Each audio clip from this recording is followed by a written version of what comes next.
Please enter the meeting passcode followed by the pound sign.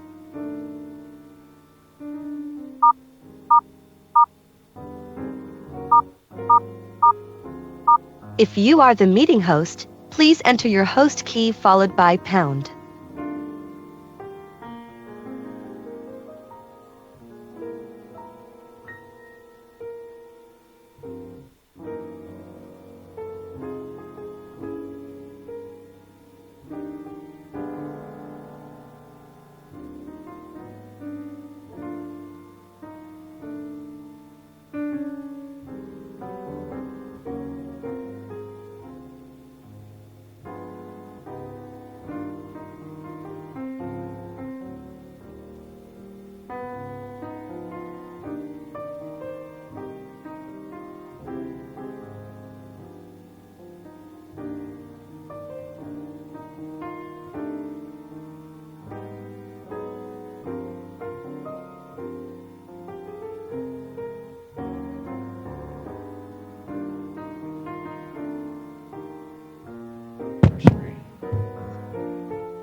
Believe me, it flickers on.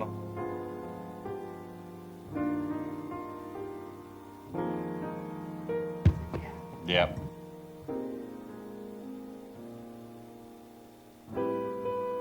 I call the contractor and be like, it flickered for 2 seconds. They're gonna be like, what do you? First off.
Testing.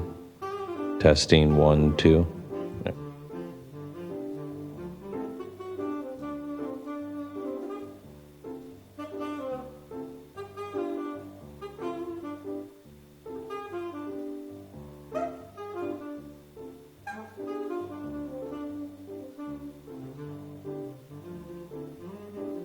The meeting will begin at 9:30. The meeting will begin at 9:30.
All right, good morning, everyone.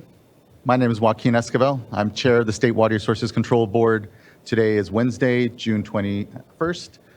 It is 9:30 a.m. and I'd like to call this meeting to order, or back into order. I'll begin by introducing my fellow board colleagues. With me here today is Vice Chair Doreen Diadamo, Board Member Nicole Morgan, Board Member Laurel Firestone, and Board Member Sean McGuire. With us here today is also our Executive Director, Eileen Sobek, our Chief Deputy, Eric Oppenheimer, our Assistant Chief Counsel, Andy Sawyer. Our Clerk of the Board is Courtney Tyler, and assisting her today is Margie Argel and Michael Reed. As you can see, this is a hybrid meeting, so this is being webcast and recorded. So you're either viewing us through our customary webcasts on the Cali PA website or YouTube Live website, or though if you intend on commenting on any items today, you should be on the Zoom platform. If you are not currently on there, and there are instructions on how to do so at the top of the agenda, but if you're having any challenges, feel free to email the clerk of the board at board.clerk@waterboards.ca.gov, and she can help get you here onto the platform. Once you are on the platform, your camera will be off. You will be on mute until it's your opportunity to speak on the item you've indicated you wish to speak on. For everyone in the room here, good morning. Good to see you. We're here in the Cali PA building in Sacramento. A few announcements for us here as well. Please do observe the exits. If for some reason there is an emergency, we'll calmly file out to Cesar Chavez Plaza and await any further direction. Also, if you intend on commenting on any item today, there is a QR code and also a tablet in the back in order to sign up for speaking. And once you are up, please do introduce yourself, any organization you're part of. If you have any challenges, the board clerk is always available. So with that, thank you. And since this is day 2 of our board meeting, no public forum, and we'll get straight into our item this morning. So look to Natalie Stork to take us into item number 8 here, which is an update on the Sustainable Groundwater Management Act process here before the board. Good morning, Chair, Vice Chair, and members of the board. I am Natalie Stork. I'm the Program Manager for SGMA here at the State Water Board. I am joined by Anthony Woolitz, who is one of our Senior Engineering Geologists, as well as Tina Cannon-Leahy, David Rose, and Amanda Pearson from OCC. And also we have Paul Goslin from DWR here in the audience as well. I'm here to give you an update today on potential probationary hearings process for the board's part implementing the Sustainable Groundwater Management Act. And this morning for our presentation, Anthony will start us off. Thanks, Natalie. Next slide, please. So today we'll briefly cover some state intervention background, prioritization considerations, a proposed schedule and rationale, and next steps for the board and GSAs. Slide. So state intervention is a temporary process to help basins get back on track. It starts with a trigger, such as when the Department of Water Resources determines that a groundwater sustainability plan is inadequate. The board considers whether intervention is warranted, and if it finds it warranted, it can place a basin in probation. While in probation, GSAs have a period of time to address issues, and if those issues are not addressed within that period of time, the board has the option to implement an interim plan. There's a few important things to note. This process for state intervention is at the discretion of the board, and it makes the decision to place a basin on probation or to implement an interim plan through an open and transparent board hearing. Also, GSAs can petition the board to exit state intervention once they believe that deficiencies are addressed. So, where are we at in this process? Next slide. We've had a triggering event for 6 basins. In early March of this year, the Department of Water Resources determined that the plans for 6 basins are inadequate. Those are the Delta Mendota subbasin, the Chowchilla, Cahuilla, Tulare Lake, Tule, and Kern County subbasin. So the board is now considering whether intervention is warranted and how it should prioritize and schedule potential probationary hearings. Next slide. In early April, we presented an informational item to help inform the board's consideration of these basins. Our presentation focused on basin overdraft, where we looked at the reported subsidence by GSAs, or the reported sustainable yield within GSPs as reported by the GSAs, and the reported extractions from GSAs in their annual reports. We looked at drinking water impacts, looking at wells that have been reported dry over the last year through the Department of Water Resources voluntary reporting system, by looking at wells that were projected to be susceptible to future drought, and by looking at wells that are projected to be dry if groundwater levels reach or decline to the minimum thresholds in these basins. And then we also looked at the extent and magnitude of ongoing subsidence and water quality degradation. We also noted that we were looking at then newly available data on implementation and coordination. And since that informational item, we've continued to look at these data to help inform consideration of these basins. Next slide. So we recommend, based on our analyses of these data, to prioritize basins into two groups. The first priority basins include Cahuilla, Tulare Lake, Tule, and Kern County. These are basins where ongoing groundwater decline poses imminent impacts to water users and infrastructure, or where the proposed GSPs pose potential for substantial impacts to water users and infrastructure, with no clear timeline or pathway to address issues. Next slide. Second priority basins include Delta Mendota and Chowchilla. These are basins where impacts to water users and infrastructure are less severe, and deficiencies may be easier to correct. And now I'll hand the presentation over to Natalie, who will provide more detail on our proposed prioritization and schedule. Thank you, Anthony. Okay, on the next slide, we have our proposed schedule for holding probationary hearings. Here you can see the dates that we propose holding probationary hearings. So the first priority basins we have first in December, January, March, and April. So Tulare Lake in December of this year, Tule in January of 2024, Cahuilla in March of 2024, and the Kern County subbasin in April of 2024.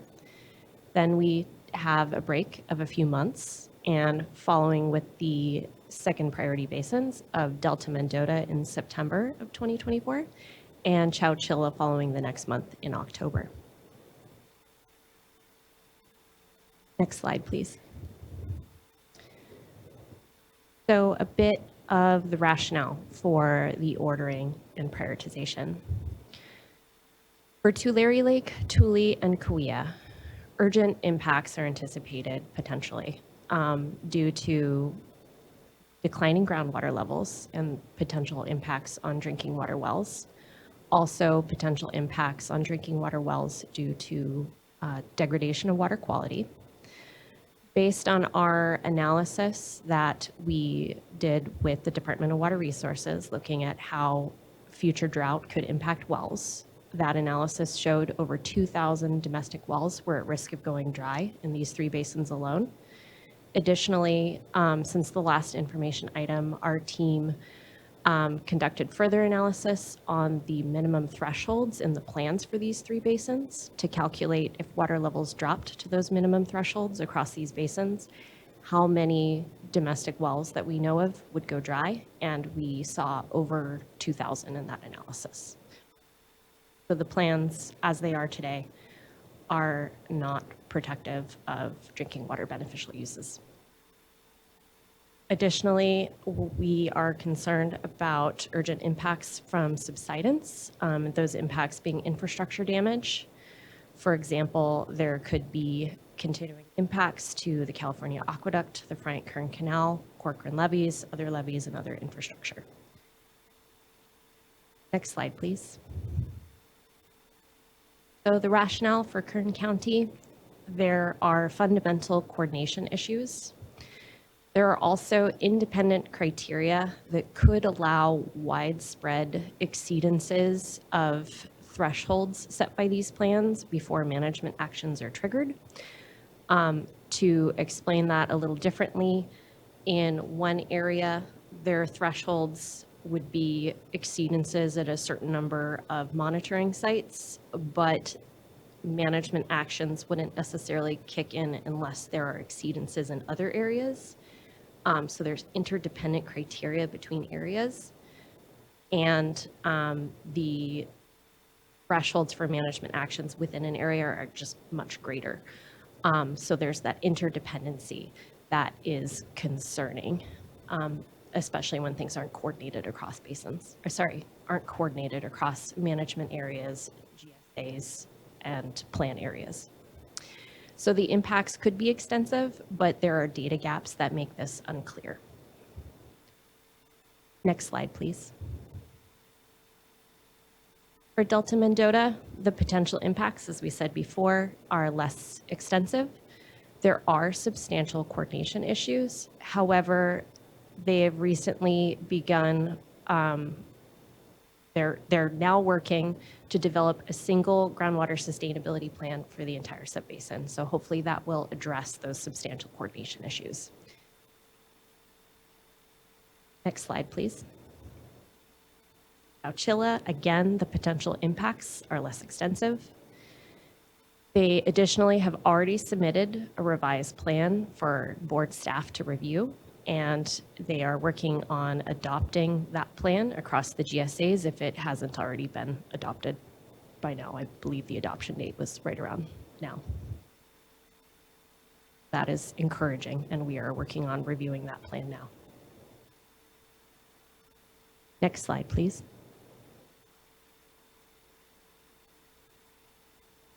So these are our next steps as we move towards potential probationary hearings.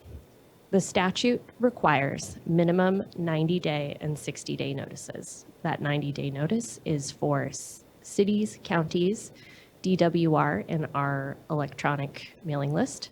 60-day notices are for all the pumpers that we are aware of in a basin, as well as any proposed pumpers or groundwater extractors. However, we plan to send those notices with much more notice than the minimum 90-day and 60 days. And we'll get into detail on that in a slide or two. Next step is we will provide draft deficiencies. We will identify those in a staff report that will be released prior to the start of a public comment period so people can weigh in. We'll also conduct outreach and public engagement, including stakeholder meetings in each basin. We're currently planning for 1 in person and 1 virtual for each groundwater basin. Next, staff will evaluate the information that's received during the public comment period and even before. And then staff will work to finalize the deficiencies and develop a draft order for the board to consider at a probationary hearing. Next slide, please. Here is the potential schedule for Tulare Lake. Again, our hearing date for Tulare Lake is currently scheduled for December of this year. So in early August, we would release the draft deficiencies and provide that first notice to cities and counties and others. A little later in August, we would issue the notice to all of the pumpers that we know of in the basin. Late August, we'll hold our stakeholder meetings, and the public comment period would open with the release of the deficiencies in the first notice and then close in October. That provides time for staff to evaluate the information received. Then the release of the final deficiencies in draft order would be in November, with time for people to review it and prepare to come into the board if they wish at the hearing in December of this year, where the board could potentially designate the basin as probationary. Next slide, please. I'm just providing detailed timelines for Tulare Lake and Tule, since those are the first two. So you'll see that this timeline is quite similar, with a delay of 1 month on several of the steps, since the hearing date is anticipated for January. Next slide, please. So here are some considerations for groundwater sustainability agencies for these 6 basins. The first thing is to continue to work on addressing the plan deficiencies. Right now, we ask that GSAs work on addressing the deficiencies as they've been identified by the Department of Water Resources. The board, you all have the discretion to identify your own deficiencies at a hearing. And DWRs carry great weight with you all, we recognize. However, there may be issues that, when resolved, cause another issue, or there may be something else. It's at your discretion if you would like to change or add any of the deficiencies. So right now, we ask that GSAs focus on DWRs, and if we get to the point that you all as the board designate a basin as probationary, at that time, we would ask they turn their attention to those deficiencies. We also ask that GSAs continue working on implementing their plans. We want GSAs to keep those projects and management actions on track, unless they're going to cause any potential harm. But to get these basins back on track as soon as is feasible, it's important that GSAs continue implementing their plans as they are today while they work on addressing those deficiencies. The third consideration is that GSAs should exercise their authorities as they need to continue to fix and implement their plans. State intervention at this stage, where we're considering them for a hearing or any potential probationary designation, doesn't change GSA authorities. They still have the authorities they need to implement the plans. And so we hope that they recognize that this doesn't change any of their authorities, and they continue to work to fix their plans and get them in motion. Next slide, please. Here are the steps to exit state intervention. So we, of course, hope that all of these GSAs for these 6 basins will get their plans back on track and exit state intervention as soon as is feasible. So the first step is to revise the plan. Again, addressing DWR's deficiencies, that's the target for now. Later, if the basin is put on probation, then the board's deficiencies are what need to be addressed. Next, it would be helpful to have technical meetings where GSAs explain to board staff how the deficiencies are addressed. Then board staff will review the revised plans. The time needed to review plans is variable depending on many factors. We will be able to provide a time estimate once the plan or plans are received for how long that should take. But we will work diligently to review that plan and work towards next steps. The next one is close coordination between the board and Department of Water Resources. We want to get these plans back in DWR's court. We need to be well coordinated with them and make sure we're of the same mind on these issues. And then finally, you all as the board decide whether the deficiencies are addressed. And if so, then we'll work on moving them back to DWR's regulatory authority over their groundwater sustainability plans. Next slide, please. For GSAs who are working on addressing issues and also interested parties and stakeholders in these basins or that have an interest in these basins, we have some resources available. We are releasing this morning FAQs for groundwater sustainability agencies, FAQs for pumpers or groundwater extractors in these basins. We also have a GSA lookup map tool for people who believe they might be in one of these areas and want to know which GSA they are within. They can use this map tool, enter their address, and get the contact information for the GSA. We also recently released an updated status map on our website as well for people who want to know about the status of different basins. And we presented last fall on our water quality map tool. So for GSAs that are working through deficiencies related to water quality, we would point them to that as a potential resource. Next slide, please.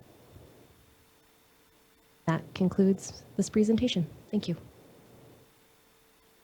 Many thanks, Ms. Stork. Really appreciate the good, clear, and thorough presentation. I think the timeline, to my mind, makes sense. I think it may even be a little aggressive. It is going to be a lot of work, each basin unto themselves.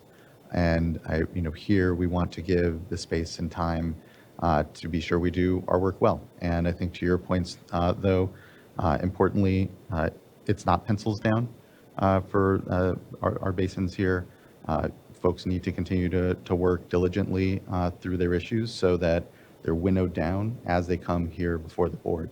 But we're here to do our part, and as you said, get folks back into local control. But it's obvious that we have 6 basins that DWR has found inadequate. There are deficiencies there. I appreciate the note as well that, and I think DWR and Mr. Gosselin can clarify in case I'm wrong on this, but it always said that the deficiencies that they had identified weren't exhaustive. And as the board, went through a more thorough process, especially as probation sort of allows that time and engagement, there may be other deficiencies or things that may come up. So hopefully that isn't of surprise, and know that it will be with, I know a lot of scrutiny and diligence on our side, any of the additional deficiencies that we find. But those that DWR found are the template here as we engage and understand the challenges that the basins have been having. So. Just thank you. I know we have a number of commenters. I don't think there's much more I would want to add here at the top, but as we hear from folks, look forward to having some back and forth, especially around what concerns may be out there. I will note on the stakeholder engagement, I would like a lot of that to be in basin. And so I know that for all of us here on the dais, we'll be having a busy summer either way, and this will certainly mean we'll be out and about with folks. So looking to my fellow board colleagues for comment or question. Vice Chair, please. So I'd just like to, from the outset, thank you all and DWR, Mr. Gosselin, and all the stakeholders for the interaction that I've had so far. I find the discussions to be very thoughtful and constructive, and just want to encourage that tone to go forward, recognizing, though, there's going to be some bumps in the road. The FAQs for GSAs and for the pumpers, that is really good information. I looked through it the other day, and I think that answers a lot of the questions that I've been getting. There's a lot of angst out there, and so just really want to encourage stakeholders to pull up those documents, go through them first, and that should answer, or hopefully answer a lot of your questions.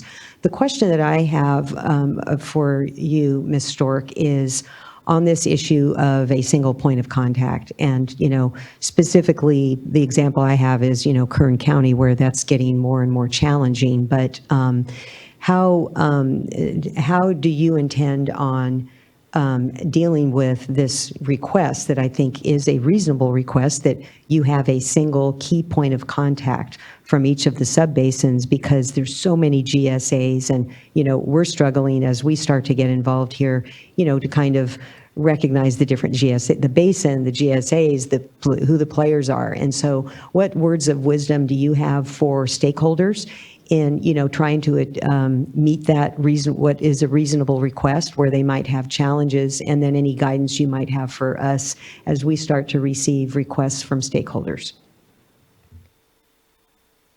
SWRCB recognizes that sustainability needs to be achieved at the basin level. So while SWRCB recognizes that there may be different local interests or programs or plans that could be different within a basin, in that SWRCB allows multiple plans to be submitted for a single basin as long as they are coordinated with a coordination agreement.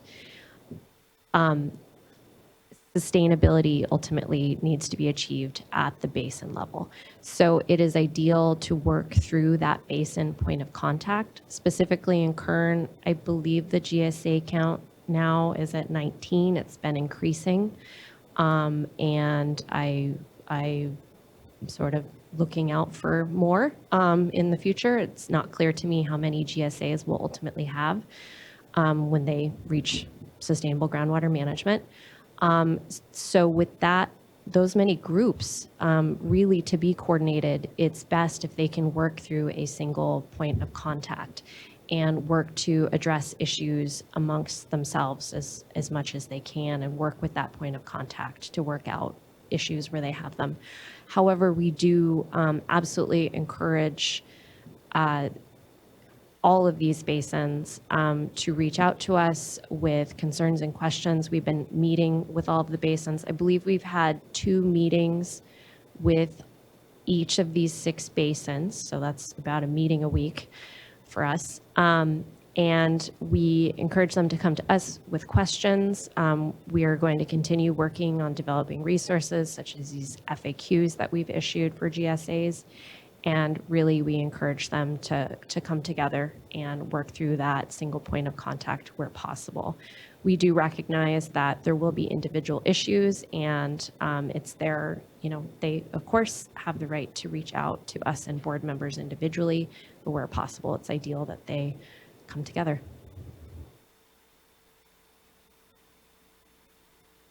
Board Member McGuire. Yes, thank you. Thank you for the presentation. I greatly appreciate it. And I concur with you on the order of the basins as they're presented there in terms of the urgency and the need to move forward. And I'm going to largely defer to staff in terms of the timing. So I agree to an extent with Chair Esquivel in terms of, we should be thinking carefully about whether the aggressiveness of the schedule. What I think is going to happen is we're going to learn a whole lot over the first 1 or 2 of these processes here in the coming months. And that could dictate how the rest fall out. But I think for now, the timing that you proposed is a good starting point. The question I have sort of builds off this communication and coordination that happens in the meantime, as you're building towards, that hearing date. You've mentioned a couple of the basins that one had already submitted an amended plan or is working at adopting it. Another is committed to going to a single consolidated plan. And I've heard a few of the other basins are also looking at amending their plans as well as quickly as possible. And so one of the natural questions that comes to my mind is, how can we all have some mutual assurance and confidence that those plans will meet expectations? I mean, I think it's really helpful that you clarified right now that they should be working on DWR's list of deficiencies. The next question is, how do we make sure that the work that they continue to do is meaningful and productive?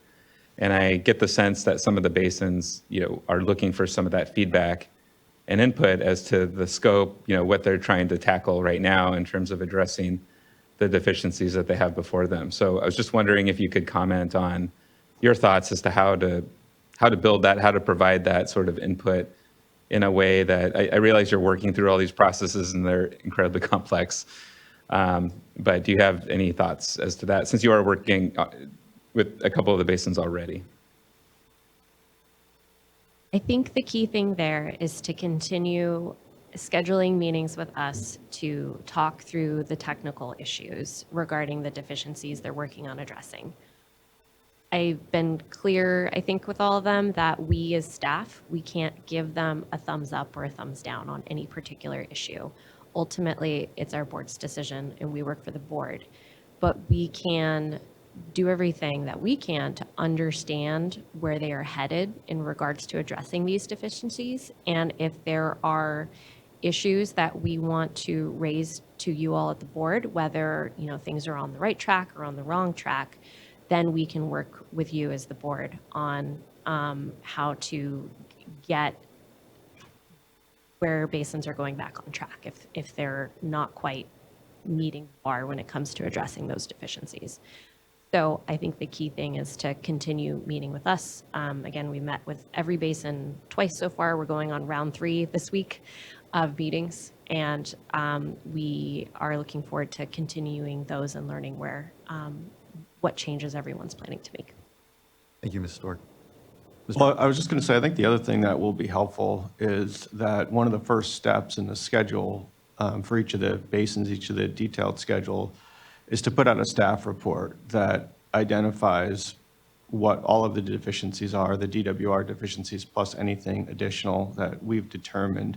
And I think that will help. Now, also recognize that the first basins will see those reports sooner than than Chowchilla, for example. But I do think it's a good step, and we intend to do that very early in the process for each one. Yeah, I appreciate that. And I think that is one of the challenges that I've been struggling with is, if a basin is working on addressing DWR's deficiencies, but they're concerned that when that staff report comes out, it identifies several other concerns that may need to be addressed. But they're already starting to work on amending a plan to address DWR's deficiencies. Here we have maybe effort that will be helpful, but maybe not address all the expectations, when that's, I think, their hope. So I'm looking forward to hearing the comments today from folks, but that's one of the areas I'm just trying to better understand over these next few months. What does that process look like, and how can we all use our time most efficiently? Yeah, I agree that that's a bit of a challenge for the GSAs, not knowing exactly what to expect. I think in our evaluation and identification of additional deficiencies, I think we also should not try to identify every last little problem. And we should really focus on the critical issues, because I've had some conversations with Paul Goslin at DWR, and if the basins get in good enough shape, if the plans get in good enough shape, they can be referred back to DWR, even if they're not perfect, because DWR then has, a process where they can continue to identify and resolve corrective actions. And so I think there's going to be a balance point between, being comprehensive and identifying, again, the sort of critical issues that address the critical problems, but not trying to achieve perfection at the probationary stage.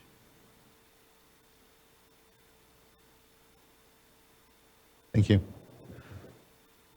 Board Member Morgan. Thank you.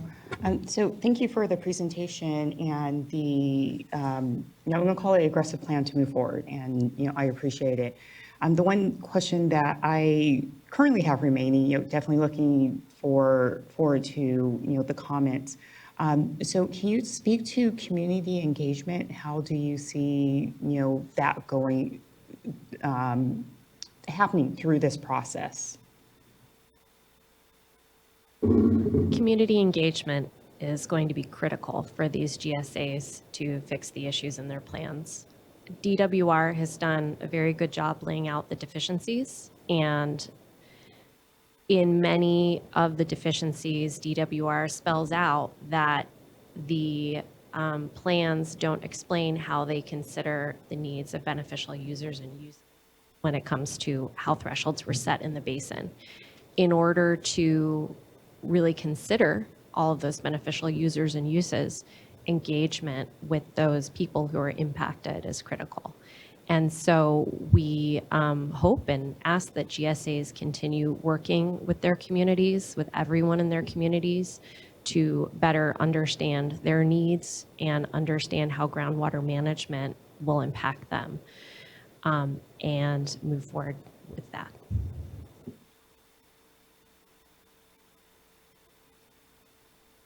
Thank you, board member. All right, we can begin to get to some of our commenters and surely have additional discussion. Let's first call up Soren Nelson, who will be followed by Kristen Patak.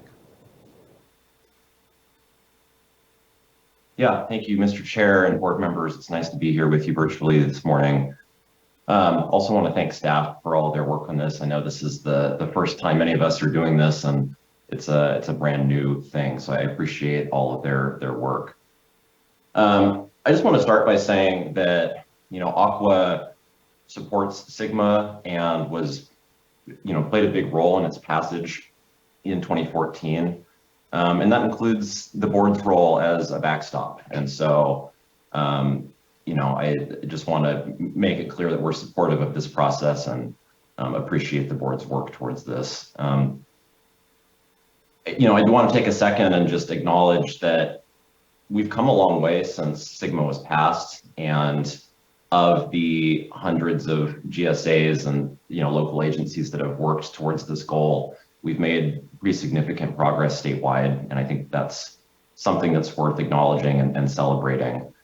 And at the same time, I think we can acknowledge that these basins have faced challenges, which has brought us here. Aqua recognizes that the board's role here is an important one and a necessary one, and we are supportive of that.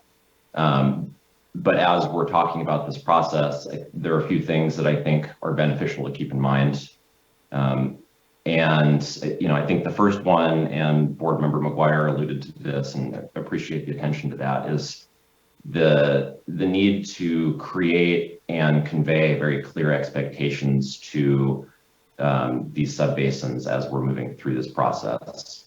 These agencies that have been deemed inadequate by DWR face pretty challenging local conditions and have limited resources to develop and implement their plans. And I think where the board can be helpful in achieving local sustainability and getting these plans back to local control as quickly as possible is, making sure that these agencies are able to use their limited resources and not wonder what's expected of them.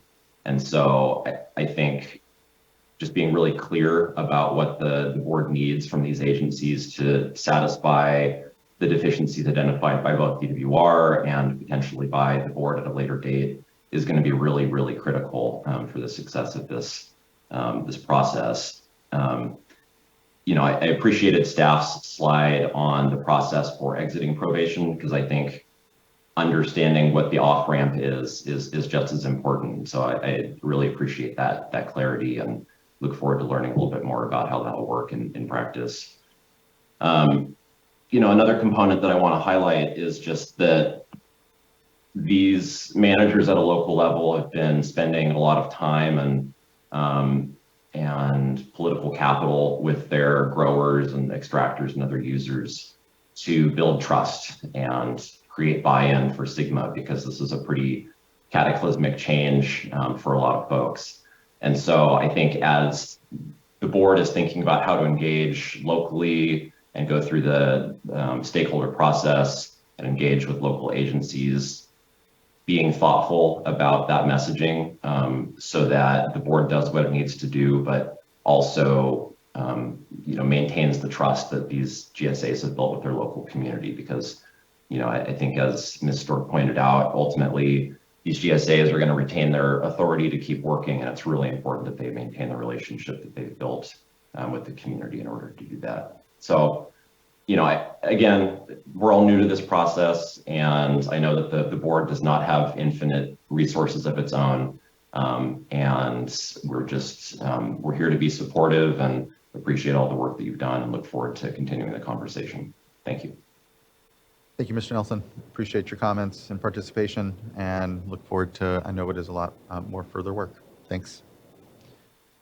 Next, I'd like to call up Kristen Paddock, who will be followed by James Fisher, and then David DeGroot. Good morning.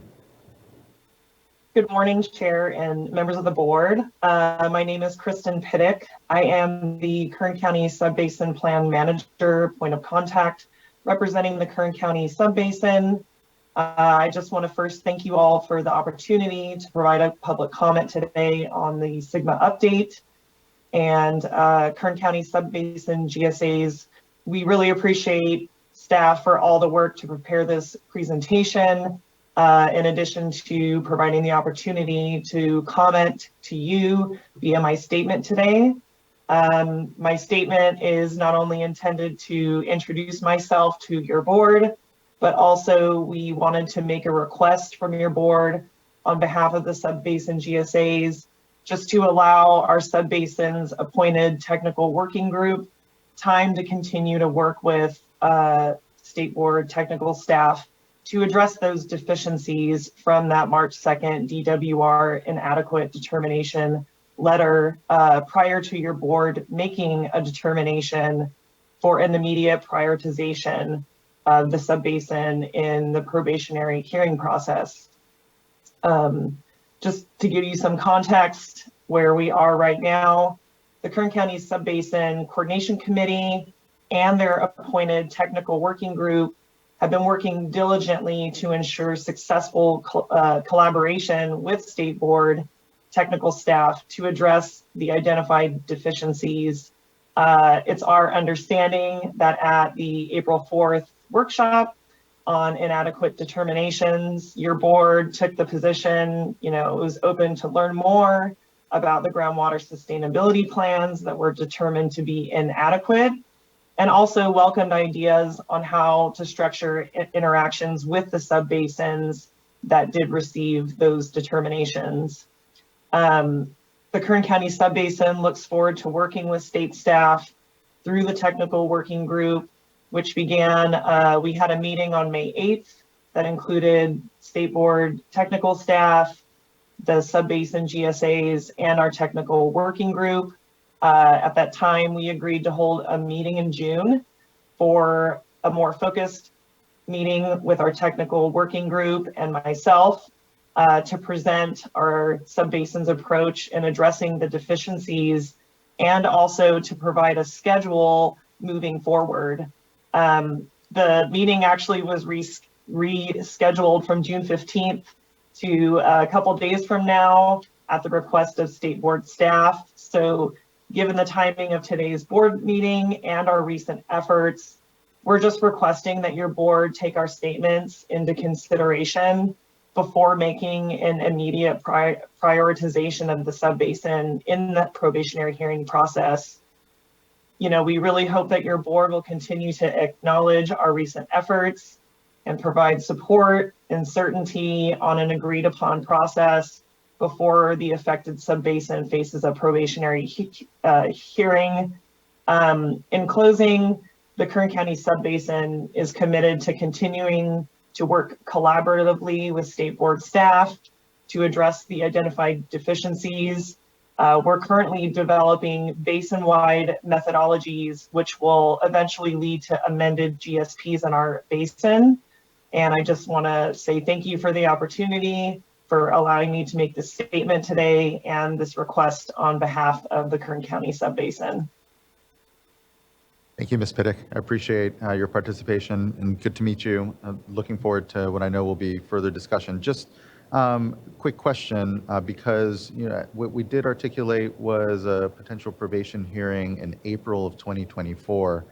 Is that the timeline? Is that a good timeline? And can the probationary hearing here actually serve best to be that evaluation of the good work that may go on that helps the board have comfort? I'm just kind of wondering what's your sense of ideal timelines around the space that you feel you need? Thank you. So although I just heard today in staff's presentation about that timeline, so I actually wrote this statement and submitted this letter prior to that information being presented to me. So I would like to go back to our technical group and talk more with them about that timing in the schedule that we're proposing to technical staff when we meet with them on Friday this week. So it would be really good for me to kind of get their initial feedback. And in terms of the nuances of our schedule that we're presenting surrounding, the revised GSP process and those kinds of details. More than fair, and appreciate that we just provided that information here to you right now. So, but thanks. I just thought I'd be able to check in to see if you had a sense either way, but look forward to getting back on that either way. So thank you, Ms. Pitte. Really do appreciate your good participation here today. Thank you. Thank you. Next, I'd like to go to James Fisher, who will be followed by David DeGroot, and then Amir Hussain. Oh, apologies. You may need to turn on the mic there as the first commenter. Yeah, thank you. There we go. Morning, Chairman and fellow board members. My name is James Fisher. I'm the Water Resources Engineer at the Mid-Cahuilla GSA. I'm here on behalf of this agency and the Interim General Manager, Aaron Fukuda. Unfortunately, Mr. Fukuda could not be here today, but we wanted to ensure the State Water Resources Control Board that the Mid-Cahuilla GSA, in coordination with our other two GSAs, that the Cahuilla Sub-Basin are working daily and tirelessly on addressing the ongoing deficiencies in our groundwater sustainability plan, and more importantly, on achieving groundwater sustainability. Mark Larson with the Greater Cahuilla GSA is here on behalf of the Cahuilla Sub-Basin as our point of contact, and will deliver a coordinated message from our sub-basin. We support this message and commitment that Mr. Larson makes on our behalf. We also support the coordinated letter from the Cahuilla Sub-Basin that we have submitted, and hope that each of you are able to review and consider our collaborative approach to Groundwater Sustainability Agency. We understand and support the process of probation as outlined in SGMA. We believe that the probation process can be a tool to help groundwater sustainability momentum, but we also believe that it can hinder groundwater sustainability momentum where it already exists. Our sub-basin, specifically the GSAs I work for, have made tremendous strides in preparing for groundwater sustainability. We have developed and implemented tools for management actions to reduce groundwater pumping in dry years, increasing recharge in wet years, and mitigating for impacts as we achieve sustainability. Because groundwater requires multi-year management, we hope that the State Water Resources Control Board will work collaboratively with the Cahuilla Sub-Basin to maintain the probation process as the last resort, while allowing us to continue the groundwater sustainability momentum that we have achieved. Thanks for your time and consideration. Thank you, Mr. Fisher. Appreciate your comments and participation today. Next, I'd like to call up David DeGroot, who will be followed by Amir Hussain.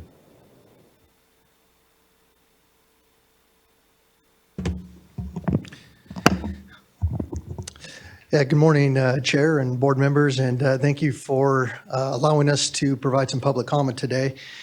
We did provide for just kind of help a guiding here on behalf of the Tule Sub-Basin some data and some information as we're introducing the Tule Sub-Basin and the activities and everything that we're doing to implement SGMA to the board so that we can start to build this relationship and hopefully move back into local control. By the way, yeah, my name's Dave DeGroot, and I'm the plan manager and point of contact for the Tule Sub-Basin. So we can go to next slide. I'm not sure who's running the. Go to the next slide. First item I wanted to highlight is, you can go to the next slide, is our overdraft conditions. As we're working with the state board staff, and we greatly appreciate working with the state board staff, is understanding that the Tule subbasin is definitely a critically overdrafted basin, but how it's reported, how it's calculated, and how our hydrogeologists evaluate this. Our overdraft, historical overdraft, is actually reported at about 212,600 acre feet, which was different than what was reported during the April 4th meeting. Now, we don't want to undermine the fact that there is significant overdraft going on, but wanted to highlight that. We can provide clarity with technical staff on that as we continue to move forward through this process. Next slide, please. The deficiencies that we have with the Department of Water Resources are really narrowed down to 2 final items. We've worked through a lot of issues and a lot of details.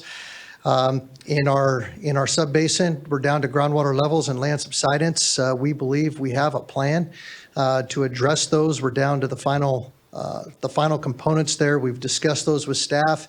If you go to the next slide, identifies that we've met on March 16th and June 5th, and we are preparing to meet again to go through some of the more technical responses to the DWR deficiencies, hopefully here in July, and be prepared to review our responses with our stakeholders amongst the 6 GSAs, to submit updates late August, and hopefully work through that off-ramp that was presented today by State Board to avoid probationary hearings and move through this process.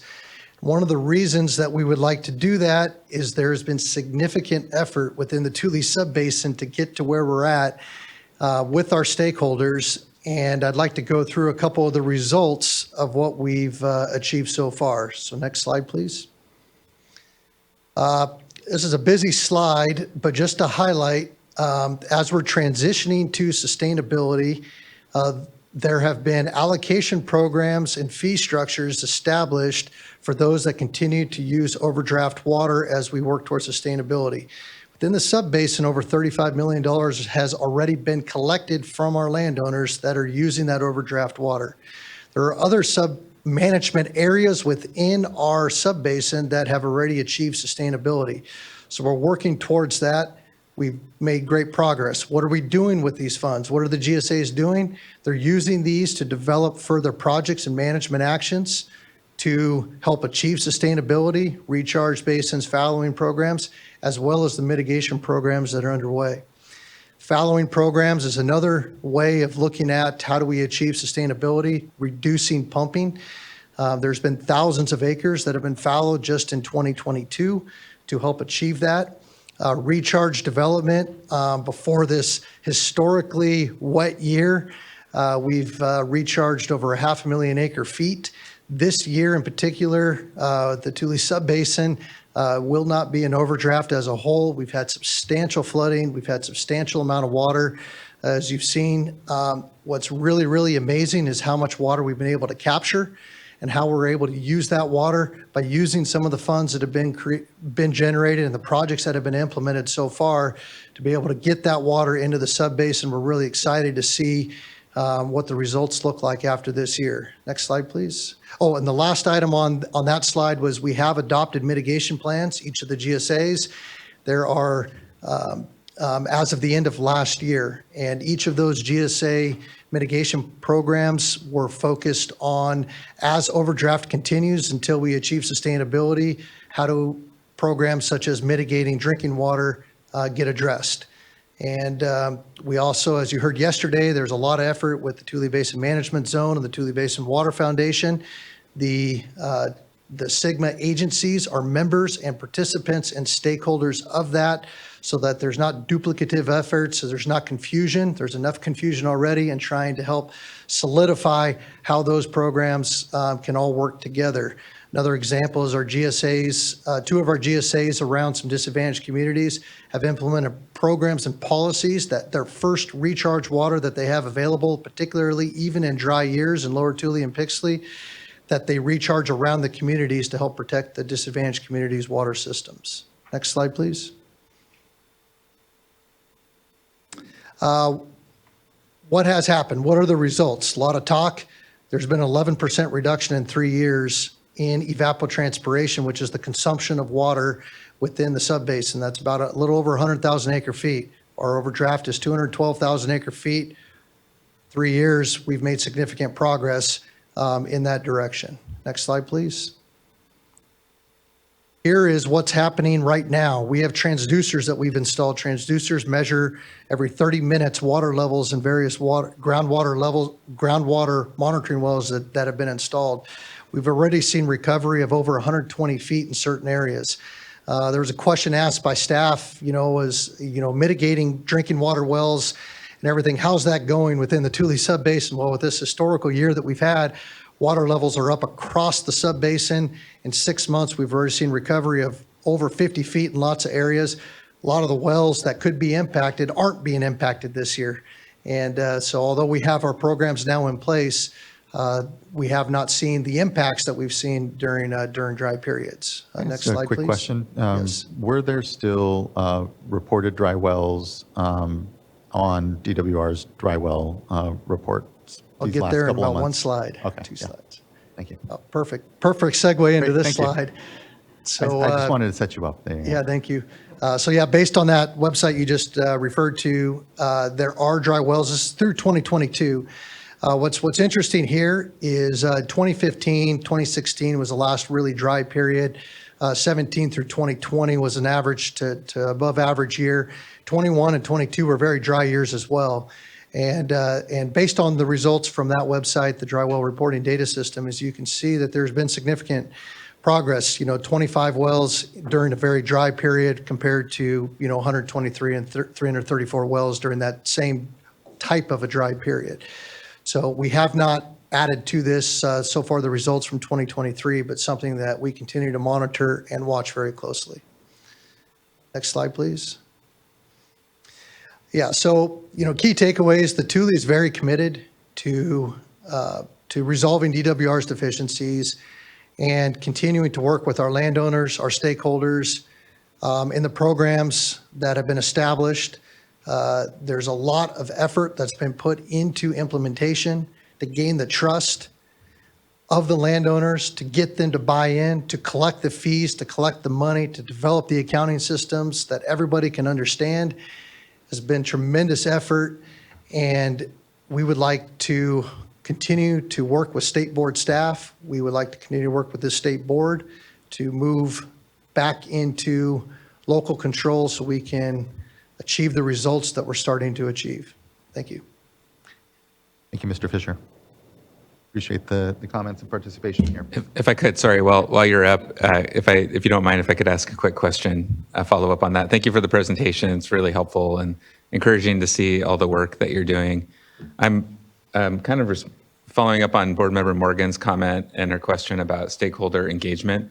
You mentioned the well mitigation program, and you just mentioned stakeholder engagement here in your last slide. So just could you talk a little bit more about how you're working with community groups and just communities, in general, to make sure that their concerns are being addressed through your plan revisions?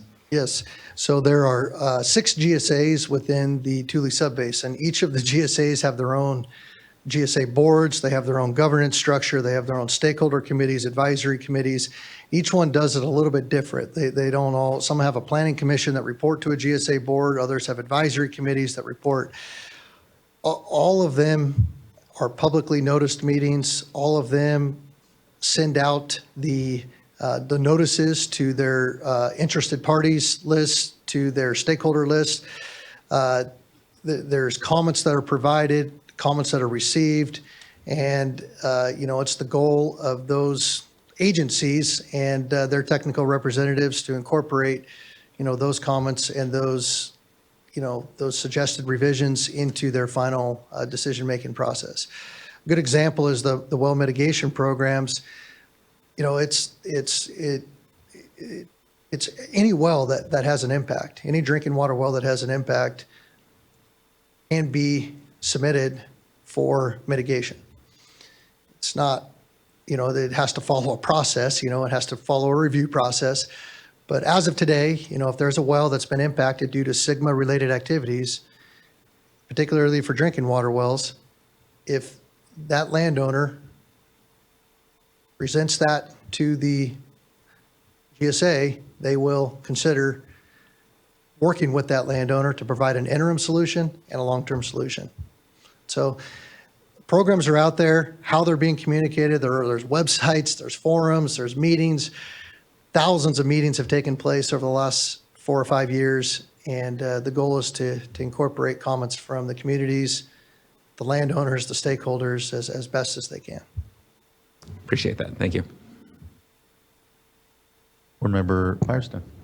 Great, thanks. And I just wanted to actually recognize some things you had on the slide around Porterville's consolidation with neighboring systems that I know have been impacted. When I looked at the numbers of dry wells that you had on one of the last slides, when you get up to 300 and something in 2015, I'm guessing a lot of those were East Porterville, where the whole community was on domestic wells and they all went dry. And now they have been consolidated into Porterville, so they're getting public water supply. So they're not as vulnerable to the lowering of groundwater levels in this more recent drought. And I just think that's an example of, ways that we would hope we can transition folks in the valley to have more reliable water supplies rather than relying on domestic wells when they're near enough to a centralized water system. I know that was an example of state investing a huge amount of money and resources to making that happen. So, but it's, as you can see, then when we had this drought, we had much fewer households impacted. And so, appreciate you flagging that as a strategy and also just recognizing that as you're developing mitigation plans, that it's not just hauled water interim and where feasible that you're looking at facilitating connections and supporting connections to nearby systems. And that's challenging, but I think similar as you are, I think continuing to engage more with stakeholders, drinking water, both domestic well owners and public drinking water systems, just, collectively charting a course to helping the region be more resilient to what we know are going to be continued lowering of groundwater levels, even if we, even as you work to achieve the minimum thresholds and establish a sustainability plan. So wanted to just recognize that. Thanks. Thank you. Thank you, Mr. Fisher. Thank you. Next, I'd like to call up Amr Hussein, who will be followed by Natalie Escobedo Garcia. Hi, good morning. Amr Hussein, I'm with the Tulare Lake Subbasin. We are obviously the first one on the agenda for December. So a couple things about the Tulare Lake Subbasin. As you're all well aware, the Tulare Lake has come back this year. We've got about 80,000 acres underwater in our subbasin. We've got about, I think someone estimated about 500,000 acre feet of water in the lake right now, and that's primarily in our subbasin. We're getting water from the Kings, the Kauai, the Tule, and the Kern River all coming into the subbasin right now. It's not something that we haven't handled in the past. Obviously, this amount of water is obviously extreme, but we get flooding in the subbasin in the wet years, and we have ways of dealing with that. We utilize that water, and in fact, a couple of our GSAs estimated that they probably will not be turning on any wells for the next 2 years based on the amount of water that we have coming into the subbasin right now. The Mid-Kings GSA actually estimated that the overdraft, they've got enough recharge this year to make up for their overdraft for the next 2 years as well. So a couple of important things I just wanted to know up front. Couple of items that we are currently working on, and we've been having discussions with staff as well on that. But we've also started a well registration program. We've started a well mitigation program. We continue to build new recharge facilities. In fact, some of the round one implementation money that we had 3 recharge projects underway. One of them has been completed. The other 2 are still in implementation right now.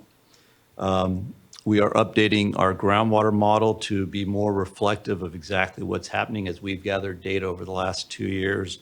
During the implementation phase, we've been able to update that model to be more representative of what's actually occurring in the subbasin. We are just starting our native yield study, which ultimately will lead to a groundwater allocation policies and then help us with our groundwater demand reduction. And we're also continuing a subsidence study as of right now, too. That's much more of a regional issue, and we're going to be working very closely with some of the other subbasins that are neighbor us. We've increased our groundwater monitoring program to better understand some of the water quality impacts. We've expanded our subsidence network as well to understand, get a better idea of exactly what's happening for subsidence across the subbasin. And in our previous GSP in 2022 that we submitted, we really set it up so that both the subsidence as well as water quality, we would have early warning systems in place that we have started to use and including in this annual report that we submitted this year to identify potential areas that might have a problem before wells start going dry or before a subsidence impact starts to occur to critical infrastructure. And then, you know, one of the things obviously we're going to look at is how much this flooding has affected some of that infrastructure as well, and how that kind of impact it's going to have on subsidence. So we'll keep an eye on that and take some, continue to evaluate that. So our focus working with staff moving forward is really going to be on demand reduction. It's going to be on reducing that rate of subsidence, and then finally continuing our community engagement efforts as well. We feel like we've done a really good job on that, but there's probably some improvement that we could do on that as well. And then finally, I think I just want to emphasize our commitment to working with staff, working with the board to get ourselves back to DWR and addressing these deficiencies completely. Thank you. Thank you, Mr. Hussein. I really appreciate, I know it's been an incredible amount of work, and I know not untrying times given the extremes that we're all having to deal with. And I know folks locally wear multiple hats, and so just appreciate the work that's being done and look forward to, I know it's going to be a lot more discussion. Great, thank you. Thank you. Next, I'd like to call up Natalie Escobedo Garcia, who will be followed by Thomas Viersick. Good morning. My name is Natalie. I'm a water policy coordinator calling in on behalf of Leadership Council and Clean Water Action. As a state, we recognize that we need SGMA to address groundwater overdraft and water quality degradation, and the Human Right to Water has committed the state to protect the needs of drinking water users. We are here at the state board today because GSPs have failed to do so. We support DWR's inadequate determinations and offer some additional comments in support of the immediate state intervention. Regarding the state intervention process and timeline, first, while we support prioritizing moving basins into provision that have the most impacts to drinking water users, we believe the timeline is still too far out. We don't see this as being overly aggressive timeline, and once again ask that the State Water Board act with urgency and initiate probationary hearings immediately. Second, any GSP revised prior to a probationary hearing should still undergo the public hearing process. The board must pay attention to deficiencies including groundwater quality, stakeholder engagement, climate resiliency, and considerations of drinking water users in these basins before determining that a revised plan is sufficient. Last, it is unfair to grant any more additional time for GSA to amend plans before moving into probation. GSAs have already had years to adequately address concerns that our groups and DWR have raised and will have additional time during probation. Regarding groundwater level concerns, protecting groundwater levels is urgent. Last year, over 1,600 wells went dry, and in spite of the storms, more than 260 wells have already been reported dry this year. Our overdraft is extremely severe, and recharge is a gradual process. One good year of storms will only be a drop in the bucket on our route to aquifer recovery. We ask that the board provide clear directives on immediate demand reduction. We need to protect our groundwater levels from continuing to drop, domestic wells from continuing to go dry, all while the board is still solely taking financial responsibility for our domestic well drilling backlog. Last, regarding groundwater quality, we implore the board to exercise their expertise on groundwater quality and require major revisions on groundwater quality, sustainable management criteria, and groundwater quality monitoring networks. The majority of GSPs across the state have major gaps in groundwater quality protection. The board's leadership in groundwater quality will be instrumental in ensuring GSAs going into probation address groundwater quality issues, but will also set a standard for how GSPs should be managing and monitoring groundwater quality moving forward. Thank you. Thank you, Ms. Garcia. Appreciate the engagement on this discussion and continued engagement on the work. Thank you. Next, I'd like to call up Thomas Viersick, who will be followed by Trevor Joseph. Okay. Okay, Mr. Viersick, if you're having some technical issues, please, you can email the clerk of the board. And if you come back on the platform, just raise your hand and we can call you. Next, I'd like to go to Trevor Joseph, who will be followed by Tien Tran. Yeah, thank you, board. Thanks for allowing me to comment today. And I want to thank staff for an excellent, very clear presentation. My name is Trevor Joseph. I work for the Sacramento Regional Water Authority and Sacramento Groundwater Authority and Regional Water Authority here in the Sacramento area. But I also work in the capacity with Aqua, leading a SGMA implementation committee, and have done so for the last couple of years.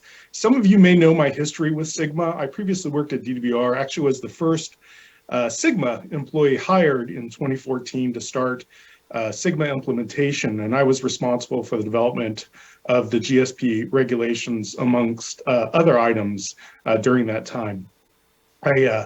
I now, again, in my Aqua capacity, work with this committee and meet with GSAs monthly, and have done so for the last few years. So I feel like I have a pretty good pulse on the status of SGMA implementation and kind of where the state's at. I'm here today because I do see some concerns related to the state board's involvement in this process with making potential probationary determinations in the future. And I just wanted to share those with you briefly. I do, like Soren mentioned, do want to acknowledge that I'm not questioning DWR's determinations or the state board's important role in addressing SGMA. I'm definitely committed to the SGMA implementation and the law itself, and feel it's a very important law, and I'm encouraged by all the work that all parties have done to implement the law. But I wanted to highlight that the GSAs, have done a tremendous amount of work throughout the state to get to this point. More than 163 GSAs formed by the legislative deadline back in 2017. More than 110 GSPs have been developed, essentially covering all of the high and medium priority basins with the alternative plans as well. But I do want to highlight that I'm a little concerned. Probation is a big deal, and the board has to make these determinations. And there's kind of two elements here that cause me some concerns. I am encouraged by Ms. Stork and Mr. Oppenheimer's statements today, and the slide, the steps to exit state intervention and kind of the board's continuous support for local control. But the two things that concern me is just that clarity. The devil's in the details in terms of the requirements, meeting the plan deficiencies. And I'm hoping this doesn't get into kind of a show me a rock kind of process. And again, I am encouraged by Ms. Stork's slides in particular that help shed some importance on being clear with that process. The second thing, though, that does concern me a little bit is just the board's own deficiencies. I recognize there's some real challenges and potential impacts in certain areas, but I do feel that SGMA should be sufficient and adequate in making essentially basins sustainable over time. And I'm just encouraged, or trying to encourage, I guess, the board to invest in the SGMA process and requirements, and hopefully we don't see a lot of additional requirements, the board's own requirements that cause maybe some questions in terms of how to get back into kind of good graces, if you will, in the DWR review process. So again, thanks for everybody's work on this, the board in particular. We're kind of off the map in terms of the exact requirements. They're not spelled out in SGMA for the board process. And I really, again, want to just thank the board for providing some thoughtful comments and presentation today. Thank you. Thank you, Mr. Joseph. And do know that any deficiencies that we're talking about that would be additional or more robust than the analysis that DWR has done or has identified wouldn't be outside the law or SGMA or the scope, or here importantly, the undesirable consequences that we're all clearly trying to ensure aren't happening and can see are happening, and want to ensure that there are plans that are robust enough. And know that there is a continuum, a strong continuum as well. From DWR and their technical staff and our program as well, so that you don't have here things that are seemingly to be just completely inconsistent and then otherwise not aligned with what the legal authorities and the law is here directing us, which is pretty well spelled out, I feel, in the law around probation. But yes, there is still a lot of here room for the board to have some discretion, certainly. So I appreciate the concern around that discretion, and know that we're here to make sure it's all in a productive space. So thank you. Next, I'd like to call Tien Tran. We followed by Ashley Walker. Morning. Good morning. I'm recovering from a cold, so I'll try my best to go through these comments. But good morning, board members. My name is Tien Tran. I'm a policy advocate at Community Water Center. And I've been presenting at the board about every month on SGMA, and just want to reiterate some recommendations that I've shared, and also my colleagues have shared. Groundwater is California's primary resiliency strategy for long-term and extreme drought. The state must effectively and equitably protect groundwater for drinking water, farming, and industrial uses. And SGMA is passed in 2014, which is almost 10 years ago. And since then, frontline communities in the San Joaquin Valley have experienced years of drought, and on top of that, devastating flooding this year. At the same time, the state has updated climate modeling and data tools that can support local agencies in creating plans with the best available science. We provide 3 recommendations for the State Water Board to prioritize climate resiliency in the San Joaquin Valley. 1, incorporate a climate change analysis that discusses how climate change will impact water supply, and how sustainable management criteria and projects and management actions respond to those impacts. Evaluate climate change impacts for disadvantaged communities, domestic wells, and public supply wells. 2, incorporate extreme climate scenarios, such as the 2070 extremely wet and 2070 extremely dry scenarios in projected water planning. And we know that these are no longer scenarios. Climate extremes are happening right now.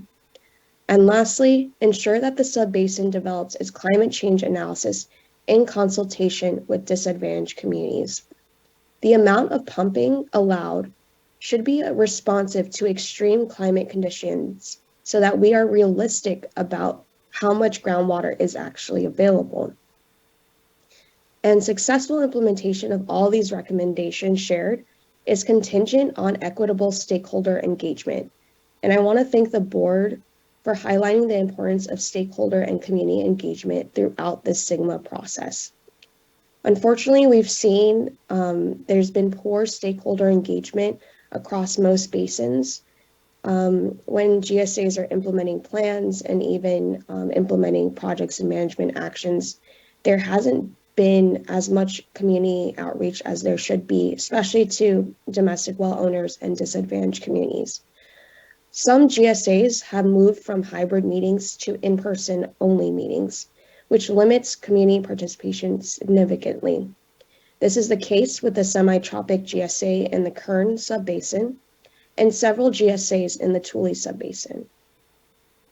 Last week, 2 board members visited the Central Coast and listened to residents' experiences with groundwater overdraft and water quality issues affecting their human right to water. These same issues are happening in the San Joaquin Valley, and residents are asking the board to ensure that groundwater sustainability plans will truly capture their needs for safe drinking water for this generation and the next, as the statute and state laws require. This probationary process is an opportunity for the State Water Board to ensure that the human right to water is upheld and that groundwater management is actually sustainable. And we're going to continue to engage in this process, and you'll see me at future board meetings regarding SGMA. And just thank you so much for your time and looking forward to working together. Thank you, Ms. Tran. I appreciate that engagement and the consistent good recommendations and work that I know is being done with communities and here, importantly, across the entire project. So just really appreciate the participation and work. Thank you, Ms. Tran. Next, I'd like to call up Ashley Walker, who will be followed by Rogelio Caudillo. Thank you. Good morning, Chair Esquivel and members of the board. My name is Ashley Walker. I am with Nossaman, and I am representing the Eastern Tule GSA, which, as you know, is part of the Tule Subbasin. As you know, the Tule Subbasin did receive an inadequate determination from DWR. We've been working very closely with State Board staff, technical staff. We appreciate their feedback, comments, and willingness to meet with us a couple of times already this year and have future meetings to address the deficiencies by DWR. We wanted to take this opportunity to provide a couple of high-level comments on the efforts that Eastern Tule GSA has undergone to reach sustainability. Regarding overdraft pumping, the Eastern Tule GSA implemented an allocation or restricted pumping for the Greater Tule Management Area, which is comprised of all non-community, non-residential lands within the GSA. This results in all irrigated acreage being included in the Greater Tule Management Area and thus restricted in the amount that can be pumped. The Eastern Tule GSA is currently in its 3rd year of allocation implementation. This allocation sets forth increased restrictions on overdraft pumping until 2035, which is 5 years in advance of the 2040 goal to reach sustainability. The allocation sets forth a sustainable yield allocation that's reviewed on an annual basis, and the GSA adjusts that accordingly. For example, in water year 2021, the overdraft pumping was reduced to 1.1 acre feet per irrigated acre, and most recently was further reduced to 0.81 acre feet per irrigated acre. The Eastern Tule GSA has established an online program titled Basin Safe, in which landowners can create accounts, and it assists Eastern Tule GSA in monitoring, regulating, and invoicing landowners. Enrollment in Basin Safe ensures that we're holding our landowners accountable for consumption and overuse and also their compliance with the GSA. In addition to incentives that the GSA has provided in its rules and regulations for landowners to fallow ground, the Eastern Tule GSA was awarded a Land Flex grant for immediate implementation, which we're very excited about. As a result of the Land Flex grant, there's additional opportunity, of course, for more land to come out of production and reduce pumping. Regarding drinking well mitigation, the Eastern Tule GSA approved well mitigation framework in the 2022 revised GSP. In addition, Eastern Tule approved a well mitigation policy and claims process at the end of last year. A claim form is available on the Eastern Tule GSA website for those suffering from impacted wells. As most of you have mentioned, and many speakers before me, landowner and community participation is going to be critical in our success in reaching sustainability. The cause of overdraft conditions in Eastern Tule GSA is largely attributable to overconsumption due to irrigated agriculture, which of course results in negative impacts to our communities and domestic users. 95% of the lands within Greater Tule Management Area have enrolled in Basin Safe. The delinquency rate for monies owed to Eastern Tule GSA is remarkably low given the infancy of the organization and the new law that we've been tasked with implementing. Landowner and community participation is thus crucial to the success in our reaching sustainability. Continued success with landowner participation will be difficult should the Tule Basin proceed to a probationary hearing. Without landowner participation, of course, overdraft conditions could exacerbate and few dollars might be paid as a result. Thus, mitigation for drinking water wells and impacts caused by land subsidence will go unpaid and potentially unfixed. In conclusion, the Eastern Tule GSA is respectfully requesting the State Board to consider delaying noticing a probationary hearing for the Tule Subbasin. The Eastern Tule GSA is anticipating, as mentioned by David earlier in comments, we are anticipating amending our GSP along with the entire subbasin by August of this year. So we are on a very aggressive timeline and totally committed to addressing those deficiencies that DWR has identified. To notice a public hearing while on the cusp of receiving a compliant and potentially amended GSP has the potential to undo some of our achievements in moving forward on our update for our GSP.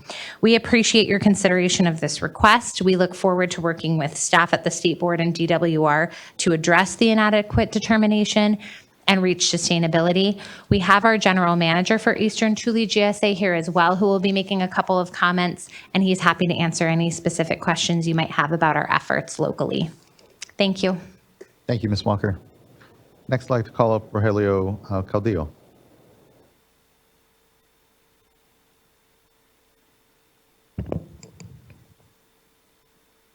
Good morning, Chairman Esquivel, Board. Thank you so much for the opportunity to be able to speak to you today.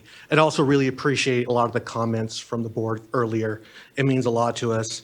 I just wanted to come before you to kind of speak on the experience as a GSA manager through this implementation process. Obviously, we have a lot of landowners who are groundwater dependent. And so the passing and the implementation of SGMA has been very difficult. Fortunately, at the Eastern Tule, we're in our third year of implementation. We've been able to get substantial buy-in from our landowners and from our stakeholders. Unfortunately, since we got the determination letters, for some landowners, it has sort of questioned the legitimacy of the GSA, and it's become sometimes a little bit harder to be able to continue the implementation of our policies as this has been looming over us. We've engaged with our landowners on a regular basis. We have meetings with both stakeholders, landowners, managers, whether they are in an irrigation district or not. We have engagement with our communities. It's been growing. Both we, as our member agencies, include the County of Tulare and the City of Porterville. So East Porterville is obviously a major concern. So we engage with them regularly on consolidation efforts and anything that we could provide. We have a community of Ducor, which sometimes the population is as low as 600 residents.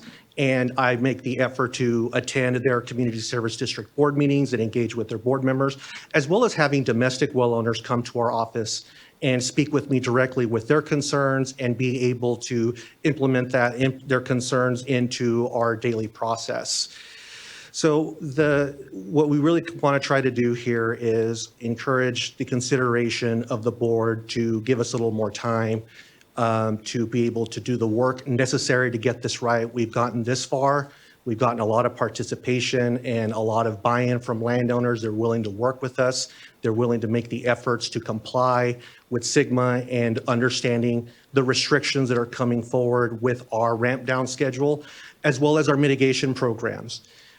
We have a mitigation program for the Frank Kern Canal, which has been ongoing. And just recently, as mentioned, we implemented a well mitigation program, which is available online. We also have forums at our office in which a landowner can come and speak with us directly. And I encourage them to do so anytime. We have workshops. I try to make myself available in the public anytime so that they can reach out, learn about what we're doing and what's available to them. So thank you again for the opportunity if there's any questions from the members. Yeah, thank you. Vice Chair. Thank you so much for taking the time to appear before us today. You are raising a point that I think we've heard from others, and just want to use this as an opportunity to say that we're not interested in undermining all of the good work that the GSAs have done. I think that because of what Ms. Stork has outlined, setting up time to, and as Chair Esquivel indicated, I think there's great interest by all of us as individual board members to spend time in communities. So we would like to work with you on messaging so that your good work is not undermined. If there's something that is confusing, please take a look at those FAQs and see if there's, something that maybe you all or your growers would be interpreting in a different way. We really want to make sure that we get the message out, as Ms. Stork said, continue to implement what you have, but this process has been very clear from day one about going to DWR, and if things were insufficient, then to come to us. So I understand, my husband's a farmer, so I completely understand how difficult it can be. And so what I don't think we can fix is a desire that things are different. We're in a changing world. I think we have recognition across the board, from the legislature, from our agency, DWR, and really from the whole state, that we need to change our practices so that we will have water in the future in our groundwater basins. And so, again, just wanted to take a few moments here to let you know that we want to do everything we can to help you to message that to your growers.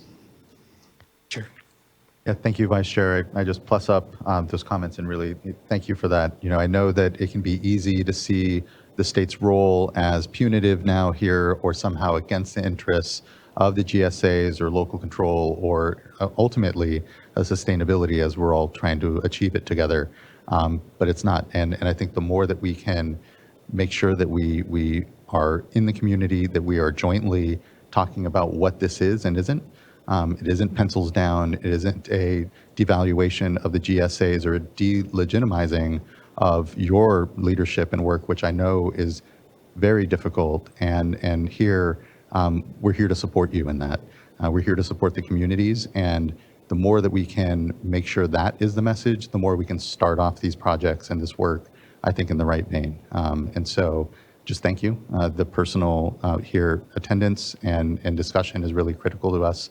And just really plus up what the Vice Chair has said here and look forward to getting out and making sure that we're together supporting you and your leadership and not seeing this as an undermining of that or a regression from folks of the good work that we know is going on and needs to continue to go on. So thank you. Thank you.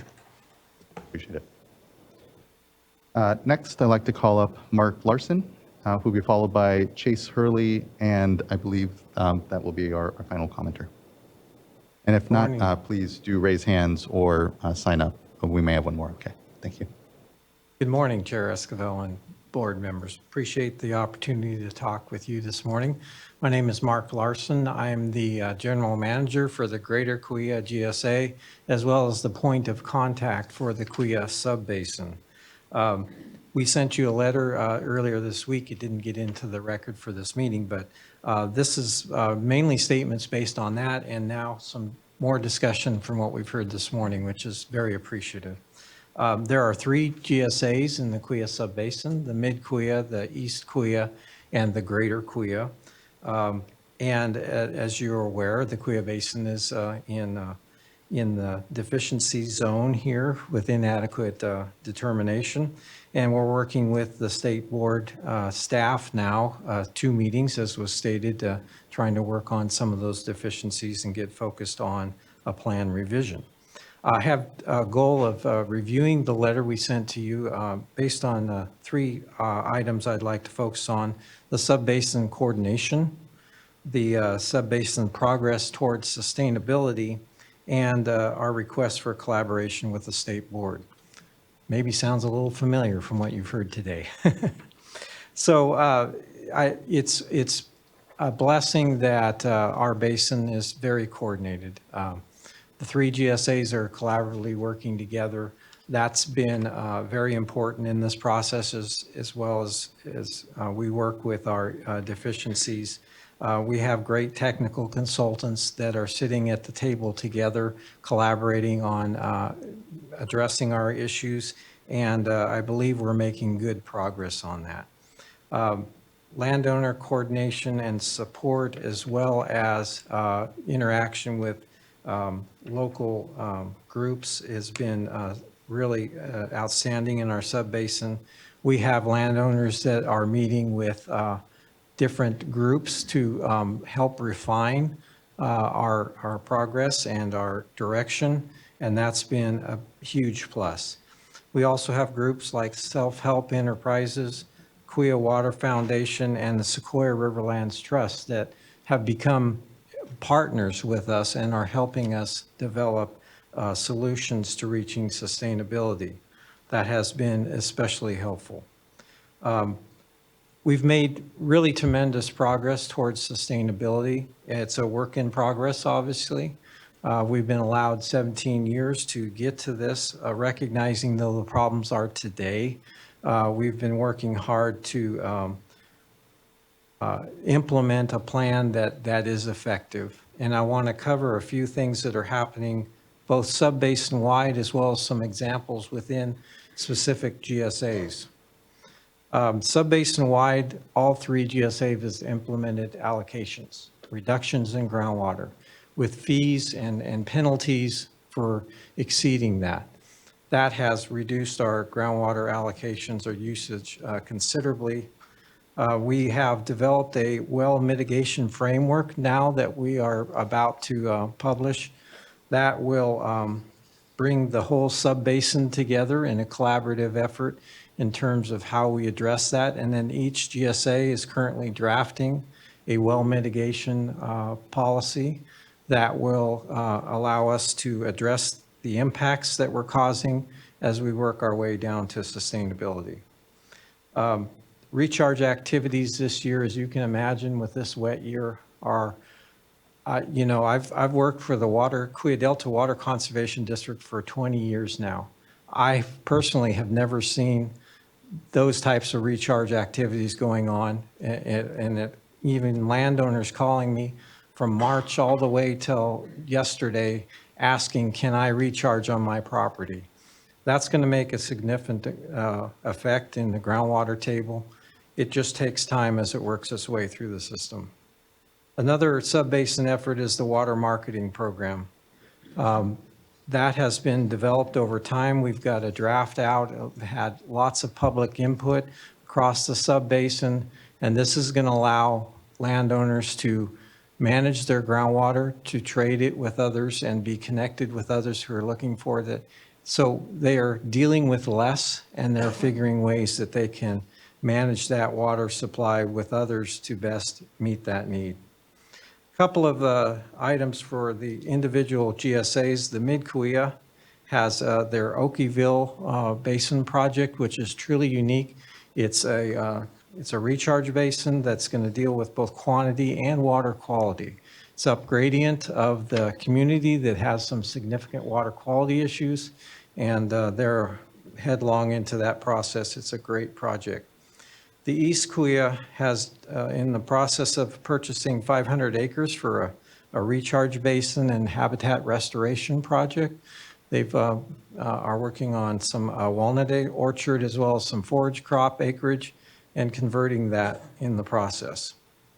The Greater Kuya is in a process of working with actually 3 fallowing programs. We have a project, the Greater Kuya itself is working with some landowners to have like a reverse auction process for an annual reduction in land that's grown on, and they will benefit from that financially. We also have been awarded the LandFlex grant, $7 million that we're applying to landowners in the area. And the multi-purpose land repurposing project, $10 million grant to the subbasin for getting creative in projects on how to repurpose land use towards reduced groundwater use. Last item I'd like to request is collaboration with the state board staff and yourself. We've had some good discussion with state board staff, moving in the right direction. We plan to provide a plan revision by December 31st. That is enough time we feel that we can achieve our goals and meet the deficiencies that have been put in front of us. We request a delay in the hearing process. We've heard today that would be March of 24 is what I think was laid out for the CUYA.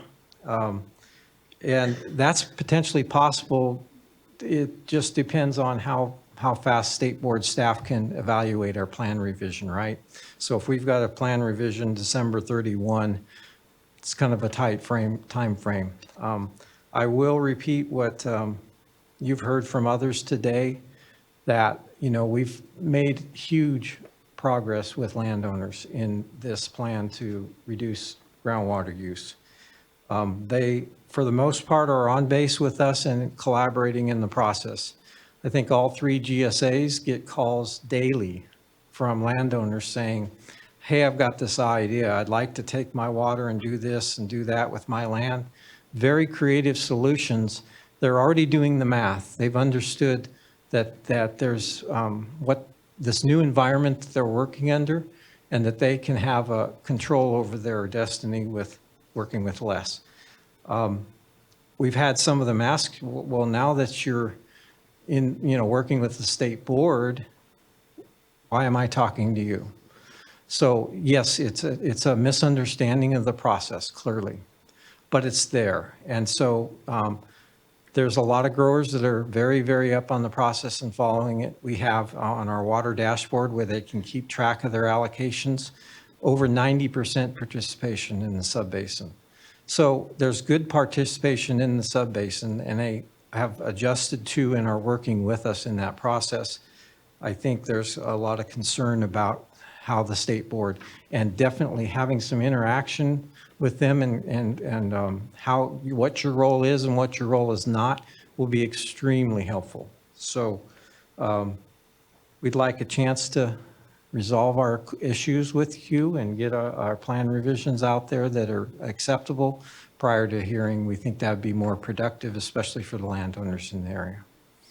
I'll leave it at that, and I'm very open to any questions you have. Thank you, Mr. Larson. No further questions. Thank you.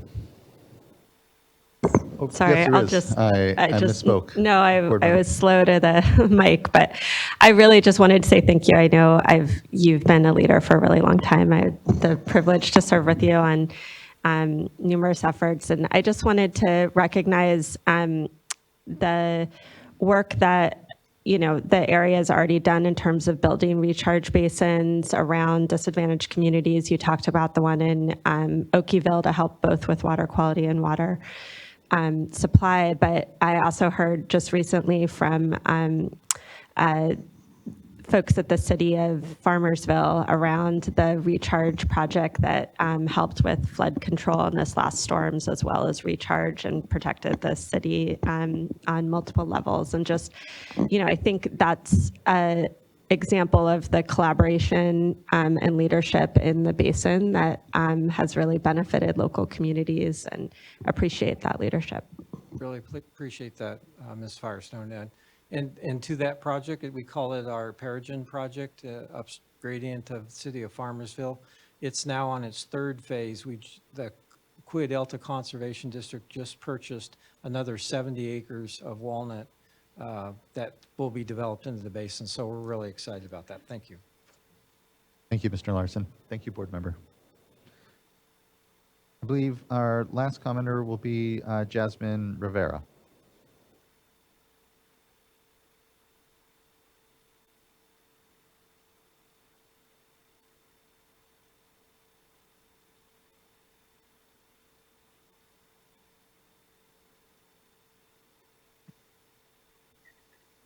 Ms. Rivera, We're not I hearing. I Oh, there you believe are. I We can believe hear I'm you now. unmuted now. Hi, this is Jasmine Rivera, Community Development Specialist with Self Help Enterprises. And on the behalf of Self Help Enterprises, we would like to extend our gratitude for providing this update of information regarding the prioritization of the basins and to thank the board for their input thus far on plans and submitted comment letters. From our organization standpoint, in alignment with what many of the board have mentioned here today, while having an aggressive timeline for hearings has been presented, we want to stress the importance of ensuring that an aggressive timeline does not come at the expense of meaningfully engaging in this process and ensuring the protection of drinking water sources. We value the State Water Board as a partner in SGMA implementation and drought mitigation efforts, and ultimately we support the State Water Board in what they think is the best way to approach this process.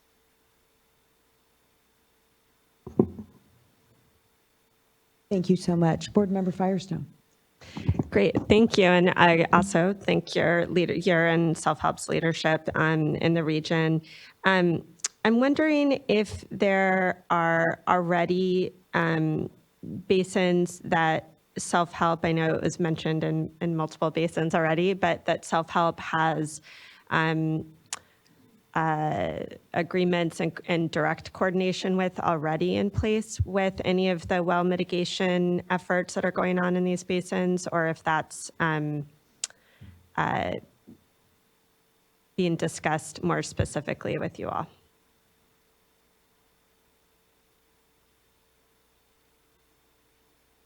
Did we lose you?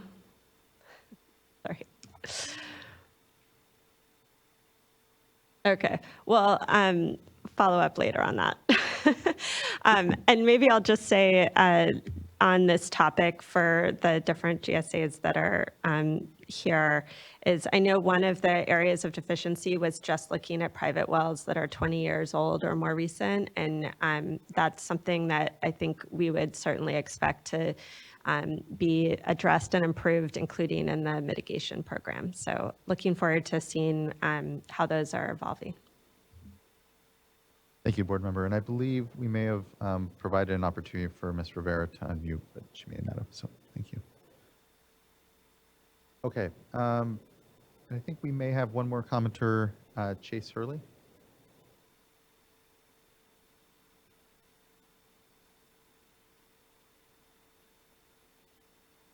Good morning, Chair and the rest of the board. My name is Chase Hurley. I'm the General Manager for Pacheco Water District in Los Manos, and also the representative today for the Delta Mendota Subbasin. So thanks for having me. I appreciate the opportunity to provide comments from our subbasin.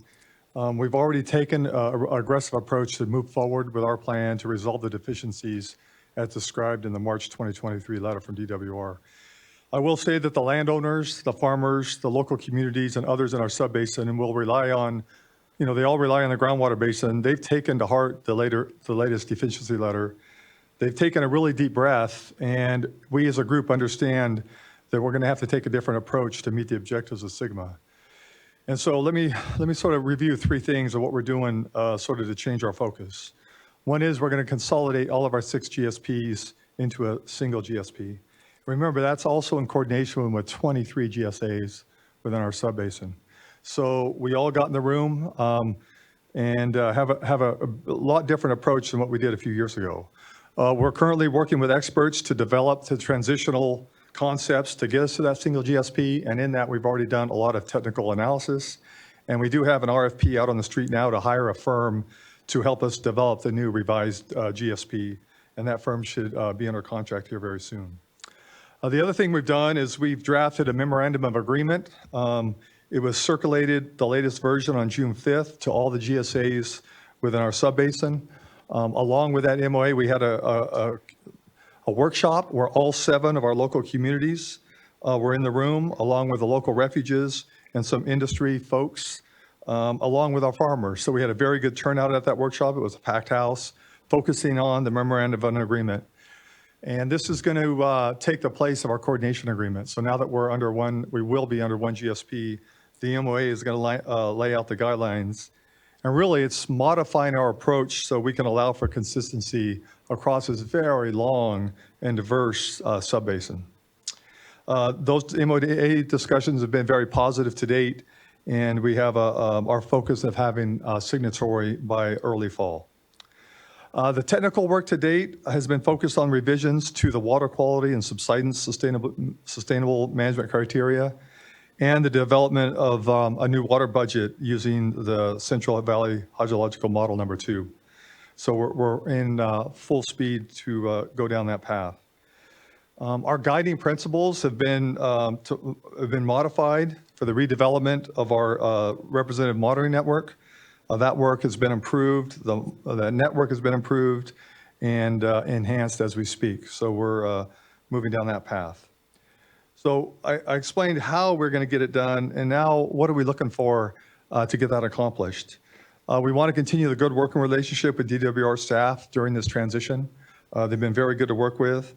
We also want to develop that same type of relationship with State Water Board staff in order that we both agree on how to work together on 3 things. 1, the single GSP approach. 2, the timelines, much of which has been laid out today. And 3, how we can get periodic evaluations of our work product that we've already started. So we want to work closely with State Board staff to come up with solutions to our water quality issues that we need to work through. We need to find a pathway that will allow our subbasin to use the state's irrigated lands program and the CV salts program, we believe, as we develop the GSP. Our landowners, our communities, they've put a lot of time and capital into those 2 programs, and we've got to figure out a way where that can be a common thread as we develop and implement our GSP. There's a lot of good data and information that's in there. How do we mold those things into a GSP that'll cover our subbasin? It's our hope that the board will work with staff, understand that our consumers of this vital resource are committed to the sustainability goal, and that we want to implement the single GSP in an expeditious manner in a cohesive approach. Thank you. Thank you, Mr. Hurley. The movement to a single GSP is not insignificant, and here just acknowledged. I appreciate the quick response that the basin has had around really rethinking the approach and knowing that overcomplicating what is already really complicated work can sometimes help, yes, with what are a lot of different folks within the basin that might want a little more of that control over on the technical side, but finding a more united technical approach, I think it can have nothing but benefit here. And thank you as well for the acknowledgement and mention of CV salts in the Irrigated Lands Regulatory Program. That was of discussion here at the board yesterday as well. It's not lost on us at all that there are other ways in which that we could have better integration across other regulatory actions and work that do have a lot of data, have maturity in even their programming, and I think can fit in ways that really fulfill the promise of, I know what this board was created to really bring in quality and quantity into that same discussion and not have them parsed out. But the reality is that implementation of that happens at that local level. So the acknowledgement of that, the embrace of it means a lot. So really appreciate it, Mr. Hurley. Thank you. Look forward to more work. I believe, and please do just pop up and otherwise raise your hand on the platform if anyone else would like to speak. But otherwise, I believe that brings us to the end of our commenters here. I have appreciated everyone's good engagement here on this item.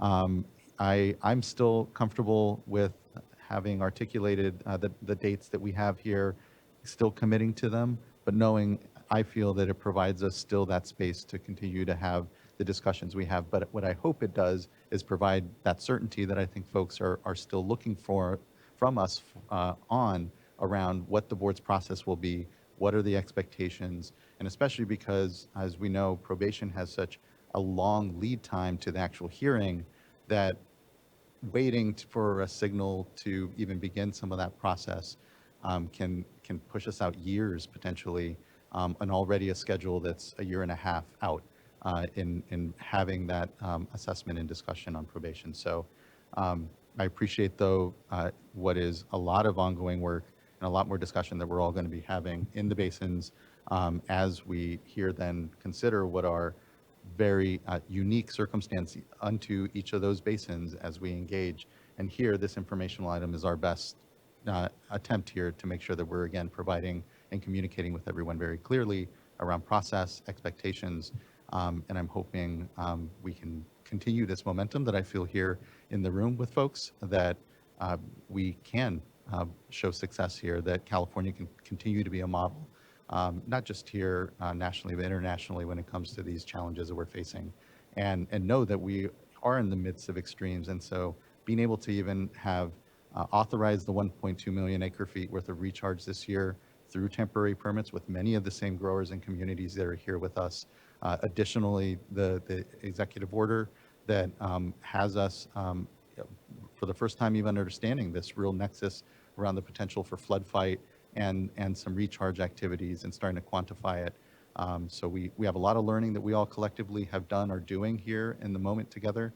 And I'm committed to continuing to learn and to make sure that we do our best attempt here to balance what I know are a lot of competing work and attention, but I think that we can all better stitch together here as the board engages with folks together.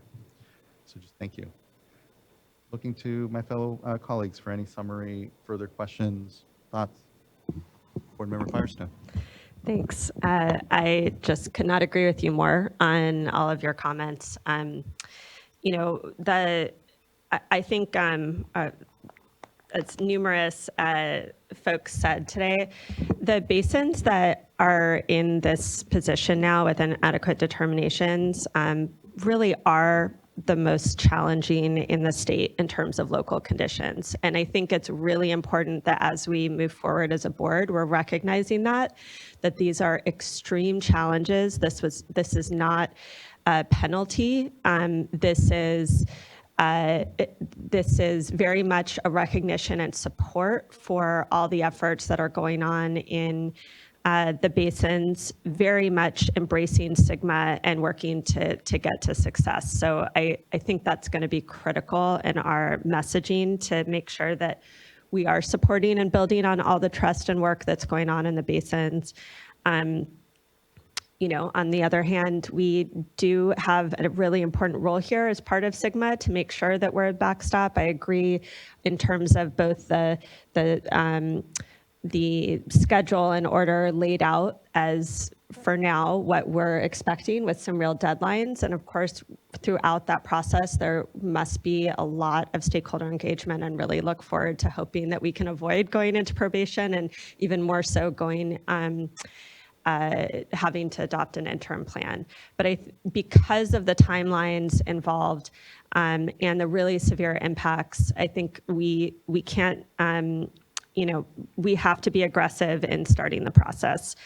I do think it's also just really important to recognize that in the meantime, there are folks that are incurring severe costs and impacts. And I appreciate that GSAs are putting together and already committed to mitigation plans, especially for drinking water, but we're also seeing with subsidence, and those costs are really real.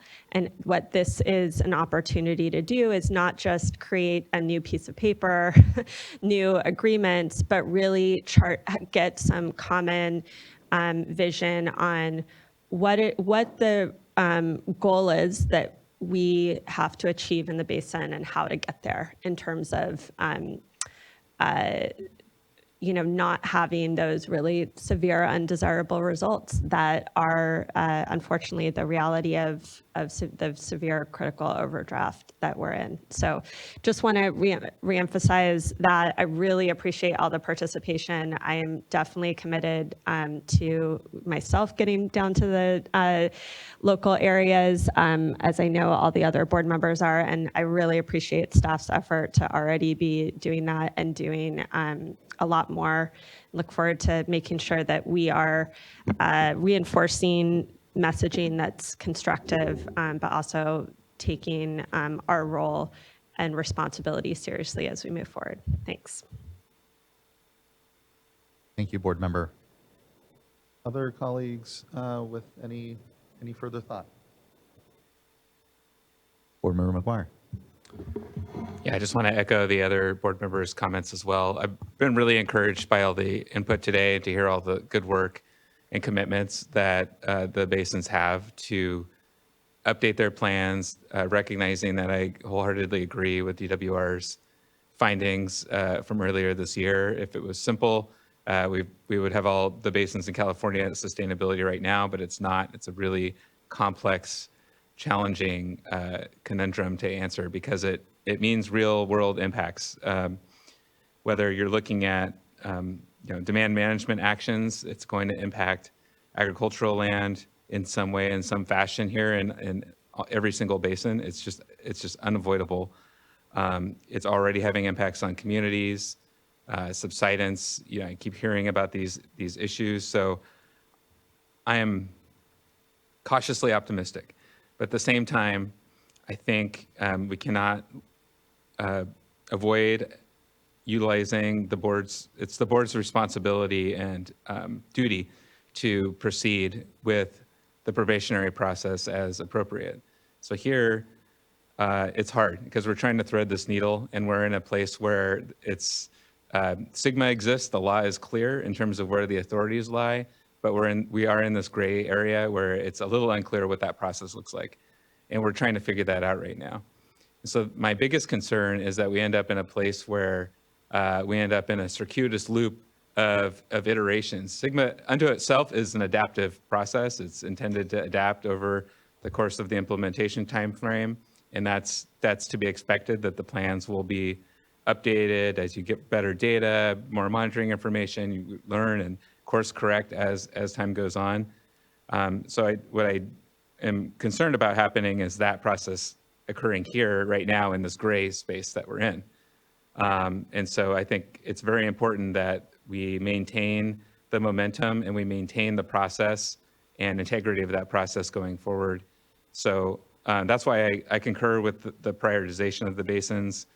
I concur with the current timing that's been laid out today, although, based on some of what I've heard and some of the requests, I would be interested in getting a little bit better sense for how those timelines for the firm commitments for amended plans would work with the public noticing process and so on, because I concur as well that the one thing we don't want to do is undermine the good work that the basins are already doing.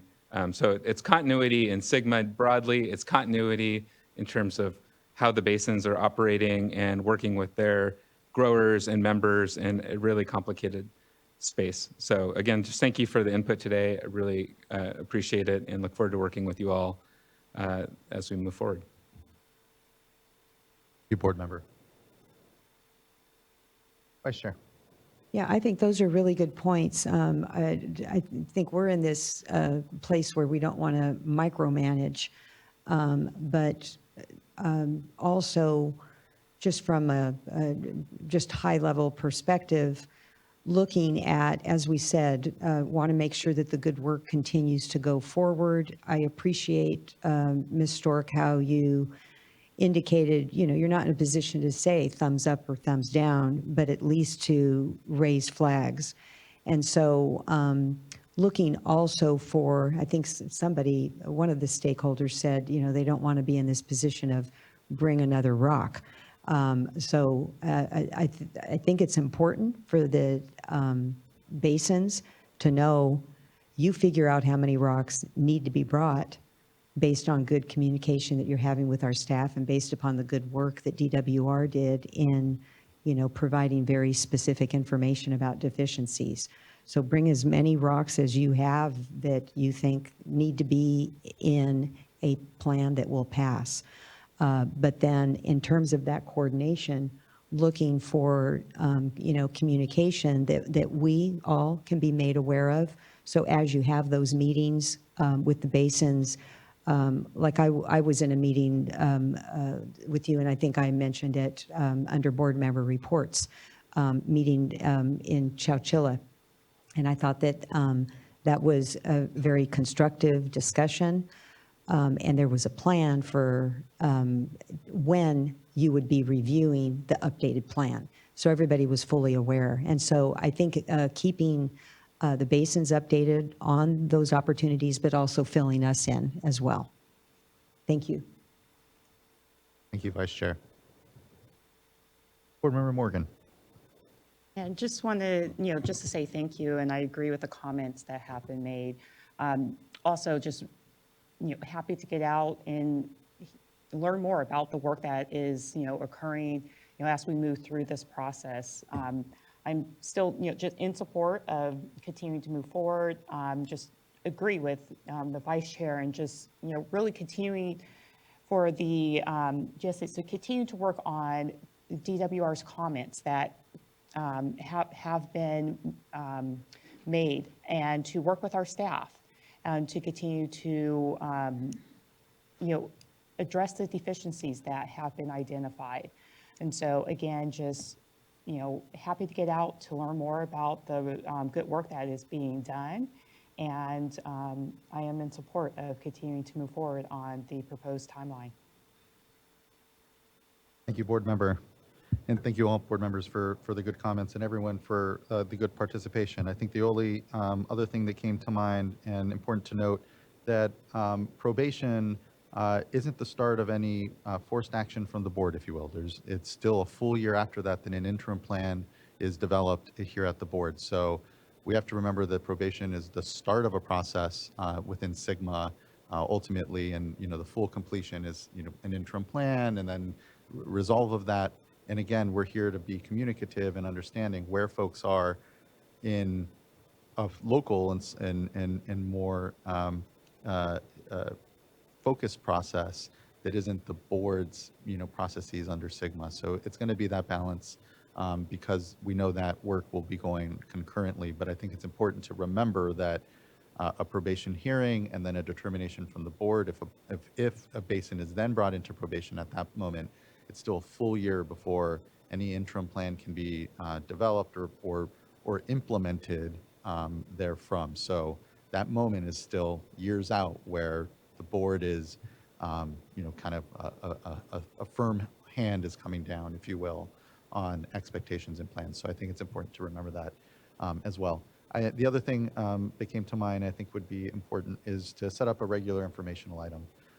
Where because of the fact that, yes, we'll have specific processes going on for basins as we've laid out in our timelines, there'll still be others that are still be, discussions happening. And I think important to provide an opportunity to kind of hear where folks are, and to the Vice Chair's point, even things like how many meetings have gone on, what have the conversations have been like, so you all can report back up to us here and we can provide some feedback. And on the timing on that, kind of open to what makes sense for folks.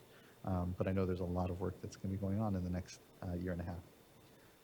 With that, thank you, everyone. Again, we'll go ahead and conclude item number 8 there. We will take a late lunch today, so let's go ahead and take a quick break. Go ahead and get into item number 9. I'm hopeful we will have lunch by 1 o'clock. I hate doing anything later than that for us here. And then we'll get into our informational items 10 and 11 at that point for everyone's planning. So let's take, 10-ish minutes, and we'll come back at 11:50.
us things. What the hell?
Okay, everyone, we're at 11:51. I think we can begin. And we are now moving on to item number 9, which is a draft order responding to petitions for reconsideration of the Executive Director's 2022 Sacramento River Temperature Management Plan approval. And would like to look over to Michael Macon in order to kick us off here. Hey, good morning, Chair Escobar and other board members. Might need to get a little closer to your mic, sorry. Sorry about that. All right. Is that better? Good.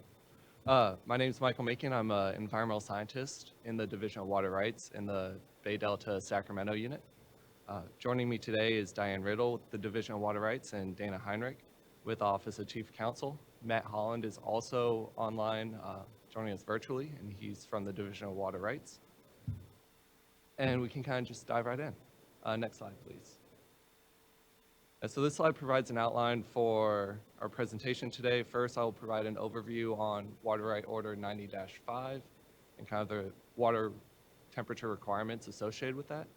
Then we'll go into the hydrologic landscape in 2022 that informed the temperature management plan development. Then we'll walk through the temperature management plan. Then we will address the petitions that we received on that plan, do a review of the hindcast modeling, and then review the draft order that's up for discussion today. And Dana will discuss the final slides with the comments we received on that draft order. So next slide, please. Yeah, Water Right Order 90-5 was adopted in 1990, partially implements the water quality objectives for temperature included in the Sacramento River Basin Plan by conditioning the U.S. Bureau of Reclamation's water rights for the operations of the Shasta Reservoir Complex. The order required the installation of the Shasta Temperature Control Device, or TCD, on Shasta Dam. It also requires Reclamation to take all actions within its reasonable control on the Sacramento River for the protection of fish species, including endangered winter run, spring run, and commercially viable fall run Chinook salmon. Additionally, Water Right Order 90-5 requires monitoring and reporting of water quality below Shasta Reservoir and its Afterbay Keswick Reservoir. It sets minimum flow standards of 3250 during the period of September through February. And it limits ramping rates out of Keswick Dam to prevent red dewatering issues during the fall. Additionally, it includes requirements to not cause adverse impacts to the Trinity River and its fisheries as a result of temperature management on the Sacramento River. Next slide, please. As you're all familiar, for temperature management, Order 90-5 establishes a temperature requirement of 56 degrees Fahrenheit at Balls Ferry whenever it would be detrimental to the fisheries to exceed that. Oh, sorry, Red Bluff. Sorry. That's approximately 60 miles downstream of Keswick Dam.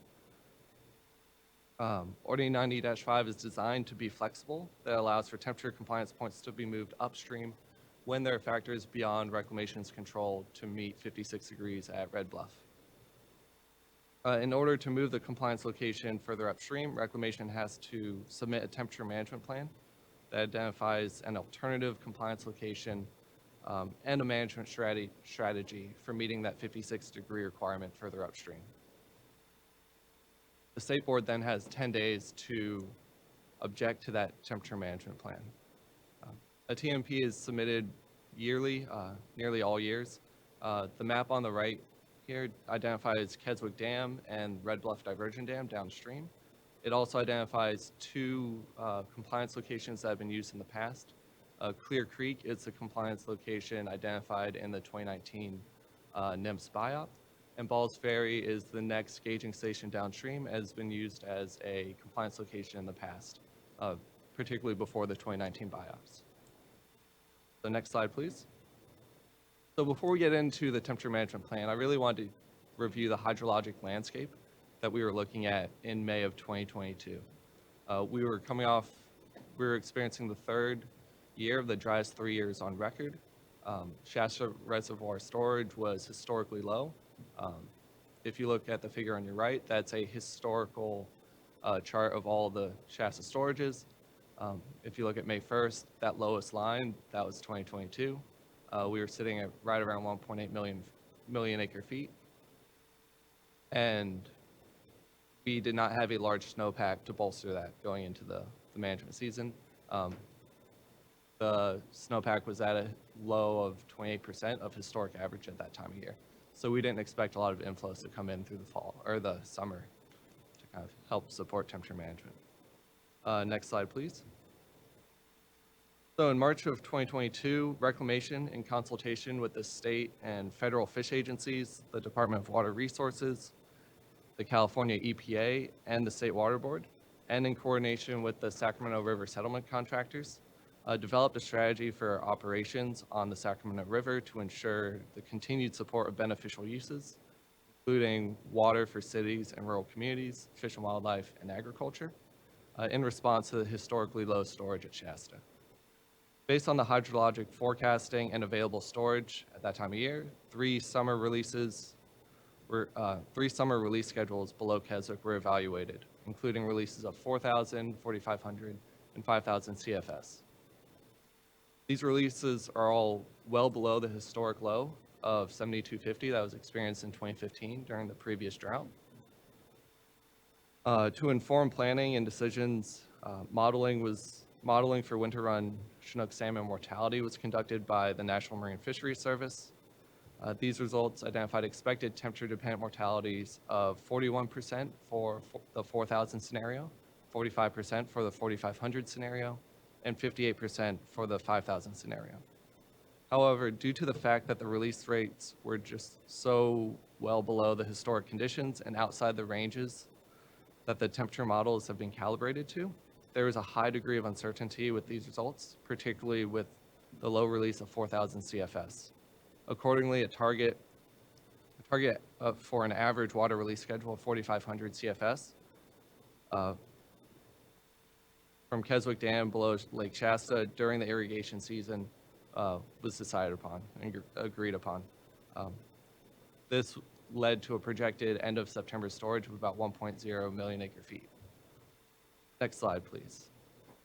So under that 4,500 CFS release schedule that was agreed upon, Reclamation developed a temperature management plan that targeted 54.5 degrees Fahrenheit at the Highway 44 bridge in Reading. With this draft TMP on April 6th, there is a stage independent temperature dependent mortality estimated at 70% given the scenario, and an end of September storage of 1.25 million acre feet. A final TMP was submitted on May 2nd, actually, so that slide's a little incorrect. It was submitted on May 2nd with updated modeling results. It reflected a improved temperature dependent mortality of 42% and a lower end of September storage of 1.14 million acre feet. This final TMP also added the temperature management strategy for the Trinity River and addressed several comments made by NIMS on the draft TMP. Next slide, please. On May 6th, the State Water Board conditionally approved the temperature management plan. The conditions of approval included requiring Reclamation to take all actions within its reasonable control to improve temperature conditions, including to minimize temperature-dependent mortality and to maximize carryover storage in the event of continued dry conditions. The State Board also required Reclamation to provide timely notifications if operations were to deviate from the plan or were expected to deviate in the near future. They also required them to conduct routine monitoring and coordination with the fish agencies to ensure adequate cold water supplies for the Livingston Stone National Fish Hatchery, and to coordinate with the Trinity River parties to avoid any unnecessary impacts on the Trinity. Next slide, please.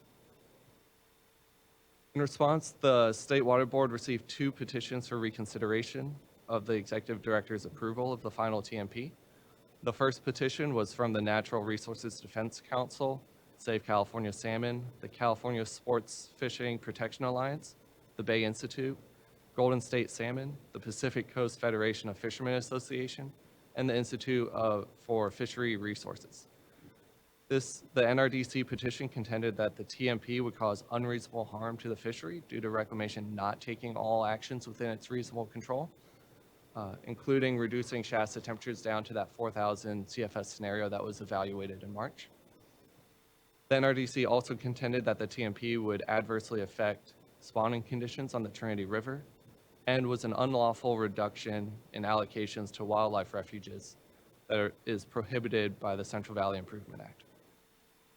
The second petition was from the Sacramento River Settlement Contractors, who contended that the State Water Board lacks the authority to approve a temperature management plan subject to conditions or to require reclamation to take all actions within its reasonable control and to maximize carryover storage.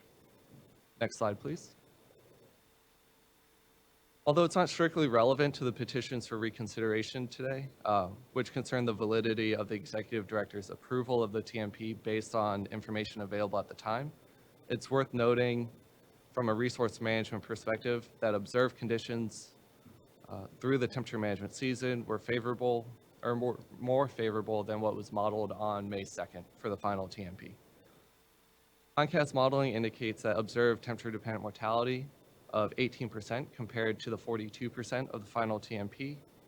This was driven by some late season storms in May and June, which reduced early season demands on the Sacramento River, increased flows into Shasta, and resulted in cooler in-stream temperatures below Keswick. If you look at the figures on the right, the blue line is the modeled conditions, and the yellow line is observed. The top left figure is the releases from Keswick Reservoir. As you can see, early in the season, reclamation was able to maintain lower than modeled releases due to less demand in the system. The figure on the far right shows inflows into Shasta, and we saw higher than modeled inflows into Shasta, which bolstered storage. And the figure on the bottom shows water temperatures at Highway 44 were cooler throughout the season than were modeled. We ended up with an end of September storage of 1.5 million acre feet, as opposed to the 1.14 million acre feet in the final TMP. Additionally, Trinity River diversions were limited to 253,000 acre feet in water year 2022, and that's the lowest on record for annual diversions since 2001, when records are available. Next slide, please. In the draft order on reconsideration, the State Water Board denies both the NRDC et al. Petition and the Sacramento River Settlement Contractor petition. With respect to the NRDC petition, the draft order finds that the TMP adequately prioritized habitat for winter run Chinook salmon after meeting human health and safety needs. The draft order also finds that the reducing releases from Shasta or allocations to the CVP contractors would not have been within reclamation's reasonable control, considering the extreme drought conditions and already substantial reductions in water allocations,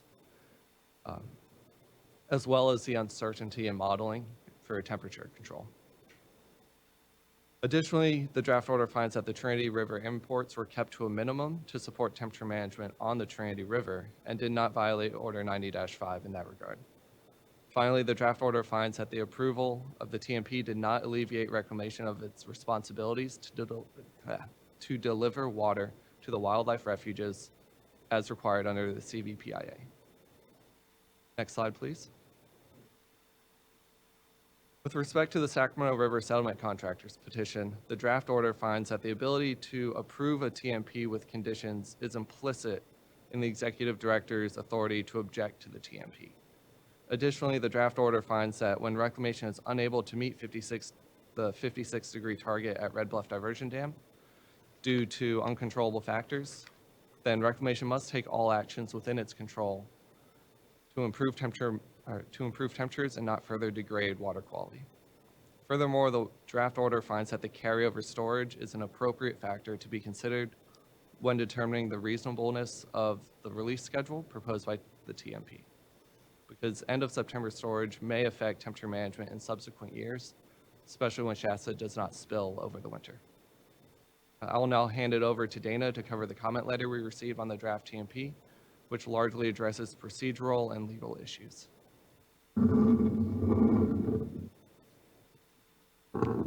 Thank you, Michael. Again, my name is Dana Heinrich. I'm an attorney with the Office of Chief Counsel. The comment letter that we received from the Sacramento River Settlement Contractors reiterates their argument concerning the executive director's authority under 90-5, and from staff's perspective, the draft order adequately addresses those arguments, and so I won't get into that here. I would like to address 3 new procedural arguments that are raised in the comment letter. The first has to do with timeliness. The draft order, if it's adopted today, will be adopted well after the 90 days that the board has to act on a petition for reconsideration. But that deadline, which is established in the water code, is directory, not mandatory, which means that if the board acts after the 90-day period has expired, it is not divested of jurisdiction to act on the petitions for reconsideration. So we are proposing, we've circulated yesterday a change sheet, and we are proposing to add a footnote that addresses this issue. After I go through these 3 procedural issues, we'll put the change sheet up there. But the footnote contains standard language that's commonly included in reconsideration orders that are adopted after the 90-day period. The second issue has to do with justiciability. The settlement contractors maintain that adopting the draft order would violate basic concepts of justiciability because the petitions for reconsideration are moot because the 2022 temperature management season is over. Assuming for sake of argument that the authority cited by the settlement contractors applies in the administrative context, there is a well-established exception to the usual rule against deciding an otherwise moot case, where the case raises issues of general public interest that are likely to recur. And that is the case, particularly with the issues raised in the settlement contractors petition. The issues concerning the scope of the executive director's authority in particular is an issue that is likely to recur. And it's staff's position that all of the issues raised in the petitions for reconsideration are of a general public interest and could recur in the future. And therefore, it's appropriate for the board to adopt the draft order, even though it is technically moot. And the third point is sort of related to the mootness issue. The settlement contractors maintain that the draft order constitutes an improper declaratory decision or underground regulation that was not adopted in accordance or would not be adopted in accordance with the procedures established for those types of decisions under the Administrative Procedure Act. I disagree with that argument just because the draft order or the petitions are moot, technically moot, does not mean that there's somehow the nature of the decision is different. If adopted today, it would be an adjudicative decision, duly adopted as part of an adjudicatory proceeding on the petitions for reconsideration. And there's nothing inconsistent with the Administrative Procedure Act about establishing precedent through the adoption of adjudicative. So with that, I think, Courtney, would you please put up the change sheet? We can take a look at the 2 changes that staff are proposing.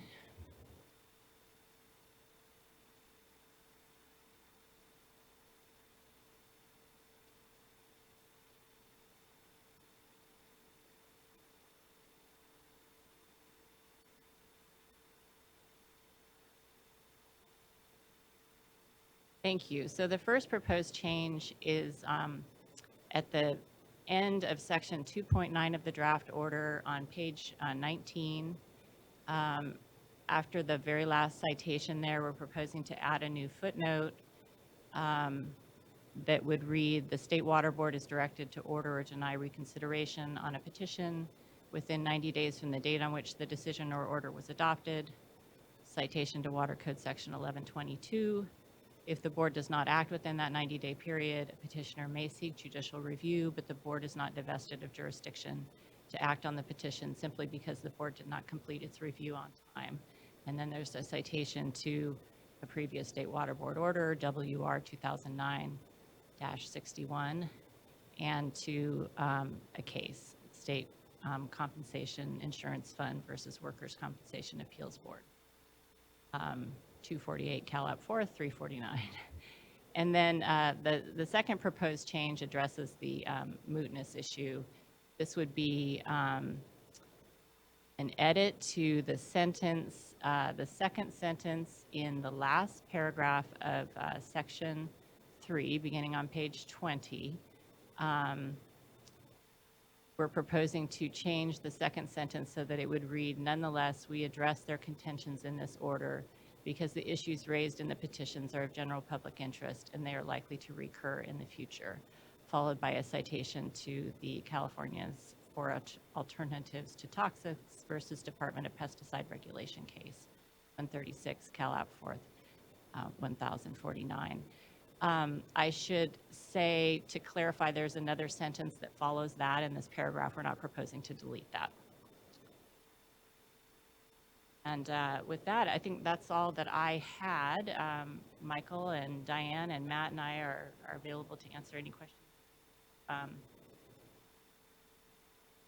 And I think we have some speakers too. Thank you. Really appreciate the work on this and presentation. I don't have any further question or comment currently. We do have 4 commenters and we can go to them, but looking to see if there's question or follow-up from board colleagues before that. Let's go to our commenters. Our first commenter will be Thad Bentner, be followed by Chris Schutz, Ashley Overhouse, and our last commenter here will be Regina Chigazola.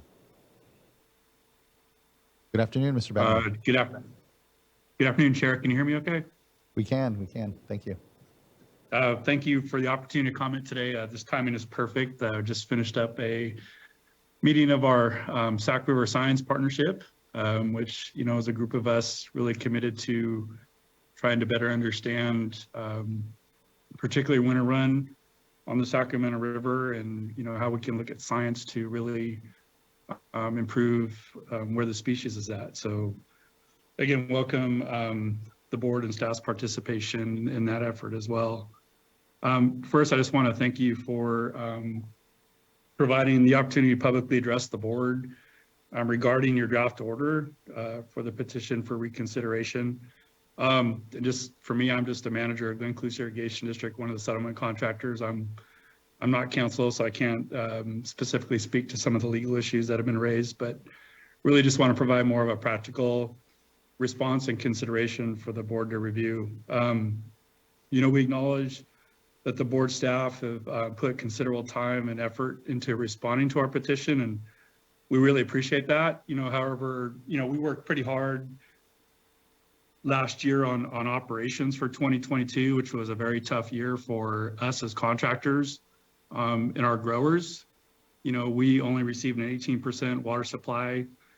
We fallowed 350,000 acres out of 400,000 acres. It was a huge economic impact to our communities, to our local environment, to the refuges that we serve, et cetera. And also had disastrous impacts on the winter or the fall run salmon, just because temperature could not be provided to them either. And really, we tried to work through the process with your board, with your staff, with the EPA to get to an operational scenario last year that worked for all of us. And really, we would have rather tried to resolve any differences by the time that the temperature management plan expired in October 22. So, it's really challenging to sit here, almost a year later and have to be readdressing these issues when, again, based on the comment letter we provided, we think the issues now are moot. Currently we sit in a situation this year where we have Shasta Lake is full. Likely it will be spilling going into this winter. We'll have another full Shasta reservoir even with a decent winter next year. Temperature management is assured for this year. Again, we're hoping for a good operations on the river, and particularly focused on the 90-5 temperature requirements that really focus on winter run, and now focus on one life stage of winter run, particularly just when they spawn.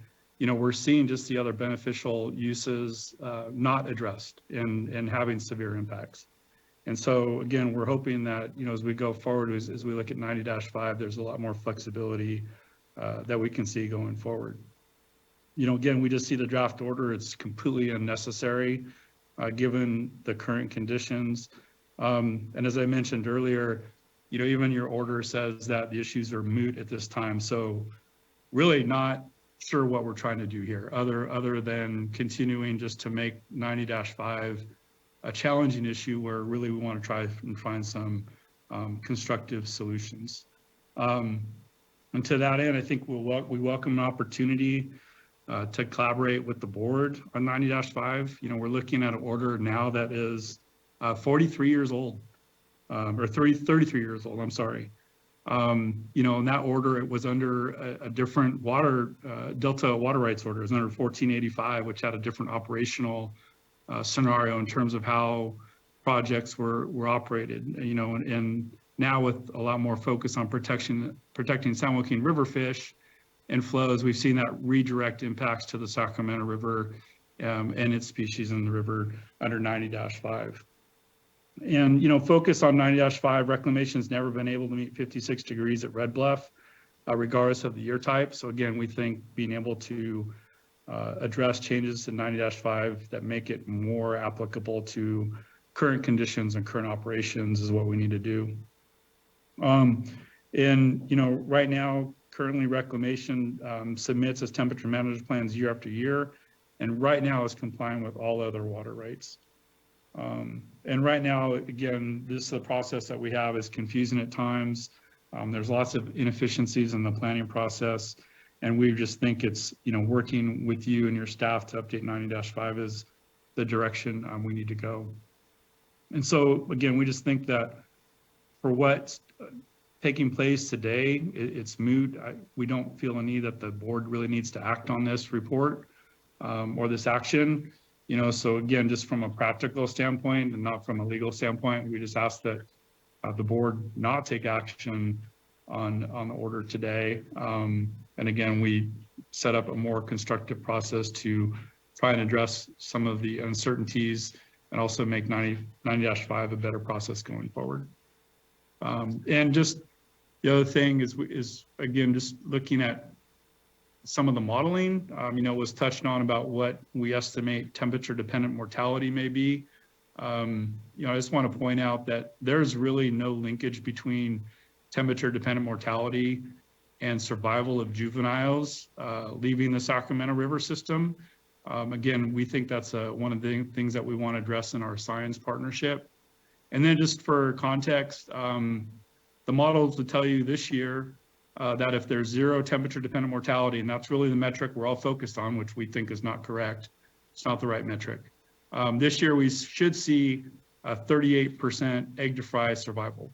And so, you know, we will be coming back later this year, and I think it's something we need to talk about because there's a high amount of focus on temperature management, again, for one species winter run, for one life stage, egg larvae survival, and that's not helping winter run survive. And so we think there needs to be a larger conversation around that. And we also need to address some of that uncertainty and some of the science and how we may revise 90-5 going forward. So again, thank you for the opportunity to comment today. Thank you, Mr. Bentner. I appreciate your work. Although here, you know, the issues that were brought up, I feel in the petition, again, around just our authority on conditioning and able to make 90-5 work, right, I think is important to set out. It's not being done so as to kind of poke at folks at all. And here, importantly, I think can help continue to create the right relationship amongst us all. Because as to your point, 90-5 is important to make sure it works and work amongst what are a lot of other laws, regulations, and work, including the biological opinions and long-term consultation that we're in the middle of. So I agree with you. We should all here have the benefit of best working together and making sure that we are understanding how the science, but also the policy here is all matching up to come out with the outcomes I think I continue to hear we're all in the same boat toward. So appreciate the request. Do know that on my part, I feel comfortable moving forward with it and hope it doesn't, you know, strain what I know can sometimes be difficult discussions already and strained relationship amongst it. So I appreciate it. Thank you. Next, I'd like to go to Chris Schutz, be followed by Regina Chigazola. Good afternoon, Chair Esquivel and members of the board. It is afternoon. Chris Schutz for the California Sport Fishing Protection Alliance, or CSPA. CSPA was not able to comment in a written form on this matter because of the short turnaround and competing deadlines, including the need to comment on the final 2023 temperature management plan.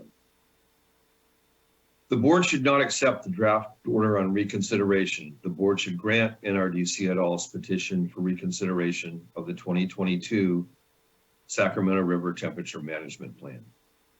On page 21 of the draft order, it states, in this case, the record does not support conclusions that it would have been reasonable to reduce Shasta releases and CVP allocations even further in order to achieve lower TDM levels, taking into consideration the extreme drought conditions that existed in 2022, the need to supply water for human health and safety needs, and the already severe reductions in allocations to CVP contractors, including the unprecedented and significant reductions in allocations to the Sacramento River settlement contractors.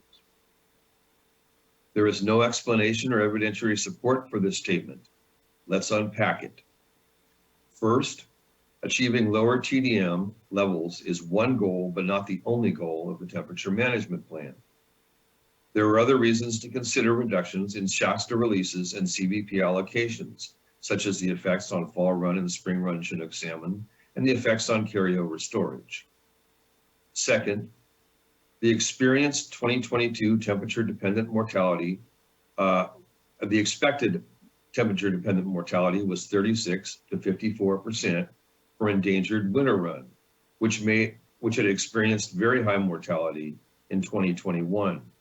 This expected level of TDM alone made consideration of additional measures reasonable.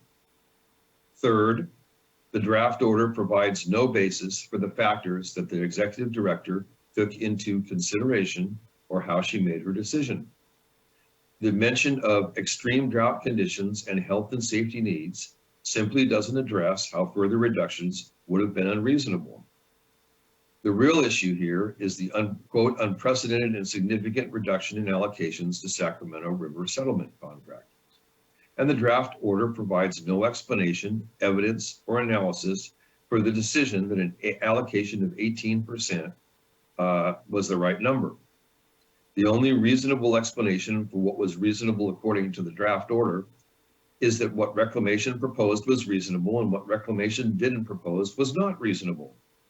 I remind you that in 2021, when CSPA said 5,000 CFS summer release from Shasta was reasonable, the board said it wasn't reasonable because Reclamation said it wasn't reasonable. Nor is there any explanation in the draft order why alleged reductions to Sacramento San Joaquin River exchange contractors in 2022 was unreasonable. Again, Reclamation simply did not propose them. Order 90-5 requires more from Reclamation than the statement of its conclusions and more from the State Water Board than the acceptance of Reclamation's conclusions. The draft order says on page 16 that reductions in summer release from Shasta to 4,000 CFS were not reasonable because, quote, agency staff were not confident that temperature control could be maintained consistent with temperature model results with releases below 4,500 CFS during the hottest months of July and August, end quote. There is simply no evidentiary support for this conclusion. As stated on page 21 of the draft order, 4,500 CFS was also unprecedented. This was new territory in part because the board did not reduce flows and deliveries in 2021. There's no explanation why 4,000 CFS is any more different or provides greater uncertainty than 4,500 CFS. It just isn't there. It's not stated. The draft order suggests on page 22 that NRDC et al. Proposed reducing risks to winter run salmon in order to protect spring run and fall run salmon. This misstates our position and is a red herring. We propose considering measures that would better protect spring run and fall run and also improve protections for winter run. The board should reject the draft order and grant consideration consistent with NRDC et al.'s petition for reconsideration of the 2022 Sacramento River Temperature Management Plan. One of the few things in the draft order with which CSPA agrees is the recognition in the change sheet that these issues are not moot. They go to future as well as past implementation of Order 90-5. And in turn, one of the few issues on which we agree with the settlement contractors is that the board should reopen and update Order 90-5. The first order of business there will be to clarify what factors are controllable. And I will say that we'll have many disagreements with the Sacramento River settlement contractors about many of the other issues related to these issues. Thank you very much for the opportunity to speak to you today. Thank you, Mr. Schutz. I'll just briefly speak because there is alignment on it, on, the request for updating 90-5. I hear, know that we have a lot of workload ahead of us on a number of projects and competing interests. And although I'm not going to make sway one way or another, I just want to acknowledge that, there are ways that perhaps 90-5 can be better clarified. I'm interested in making sure that there's ways that we ensure that 90-5 works. Up until this board has made a determination and commitment of resources to say that that's going to be a significant project amongst a lot of significant projects now that we're looking to undertake. So just wanted to make that comment because of what, yes, is some alignment here on both, and just acknowledge that it is an older order.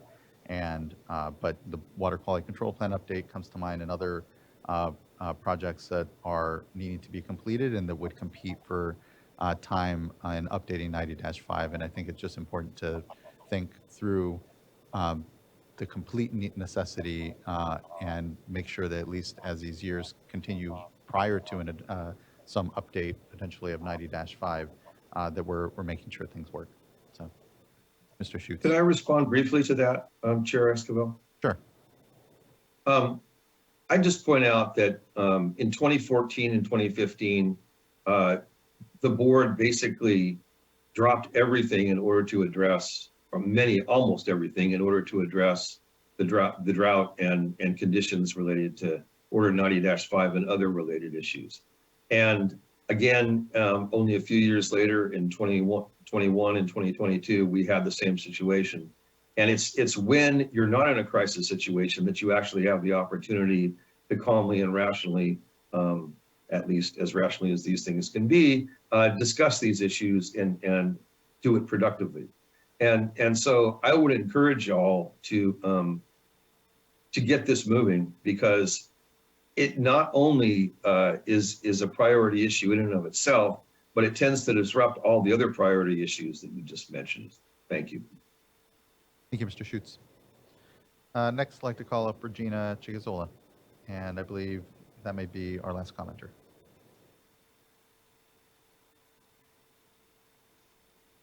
Hello, this is Regina Chigazola with Save California Salmon.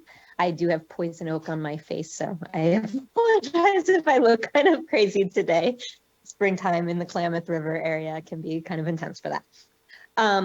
I was actually marked as to speak only as necessary, and so I am going to be really quick. First of all, want to reiterate Chris Schutz's comments on NRDC and all on the order and what has happened over the last few years, and also the critical need to update 90.5. I know it was mentioned earlier by settlement contractor representative that other beneficial uses are not being protected under this order. Well, one of the beneficial uses not being protected under this order is new, and that is the tribal beneficial uses. And part of the reason I want to bring this up is 90.5 not being strong enough and protective enough has led to a massive salmon crisis within the Sacramento River watershed. And is really impacting tribal beneficial uses, commercial fishing, and all uses that are based on clean water and temperature. Also, I think there should be some clarity on protection of the Trinity River within this order. And so I don't think that I really need to talk for a long time because I think Chris did an amazing job.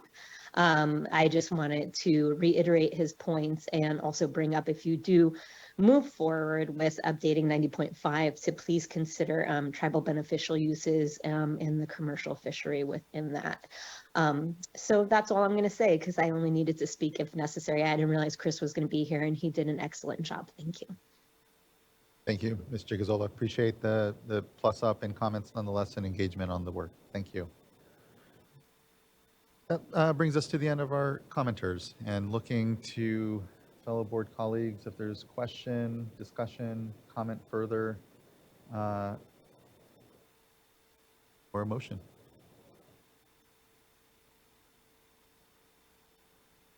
Vice Chair.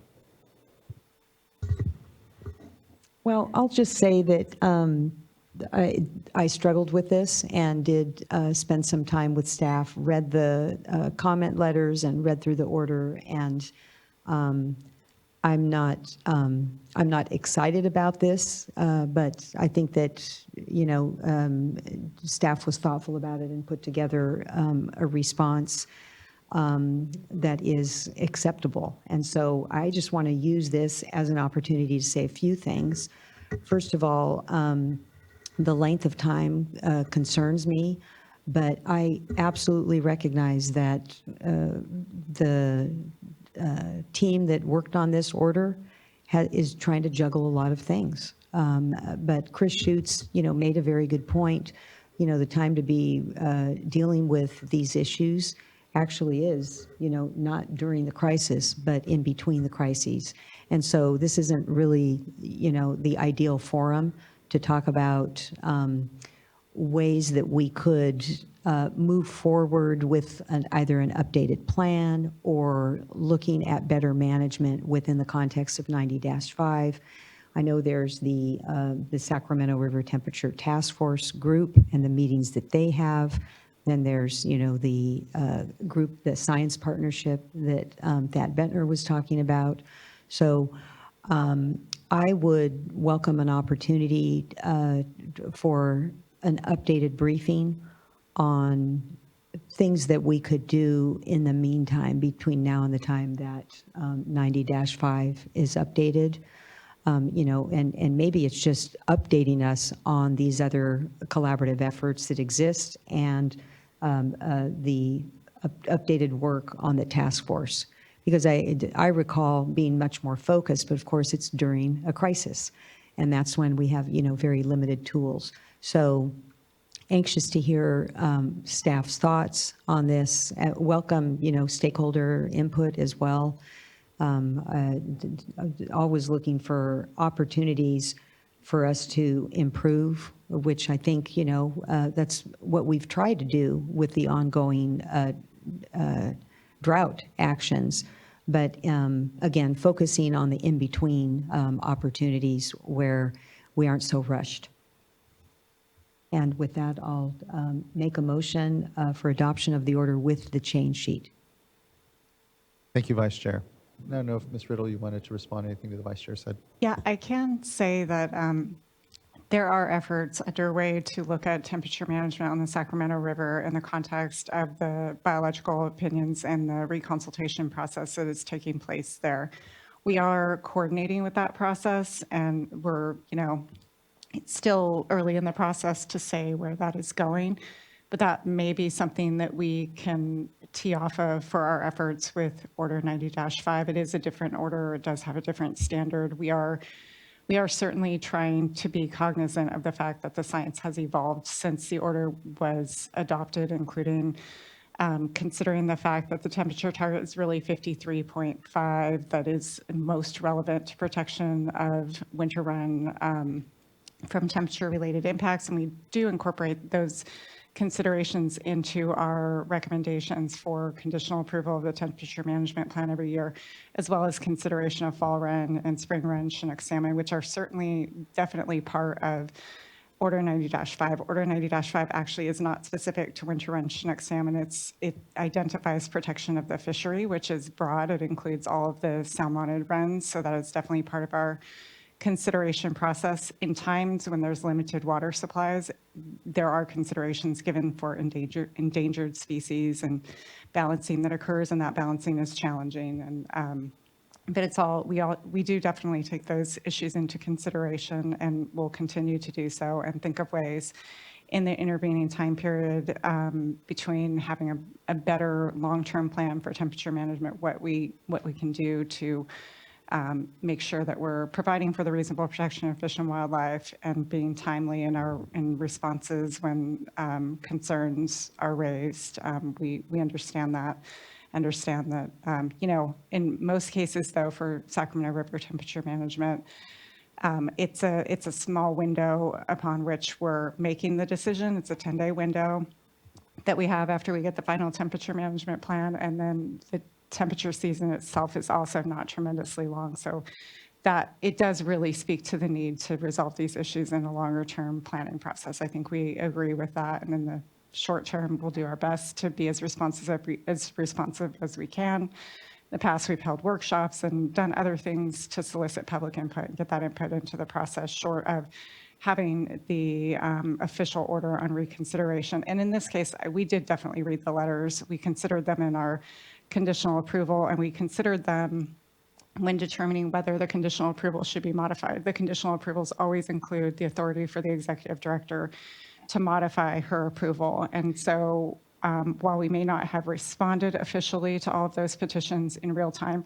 we did read the letters. We did consider the input in determining whether we would recommend to the executive director that she make any changes to the conditional approval.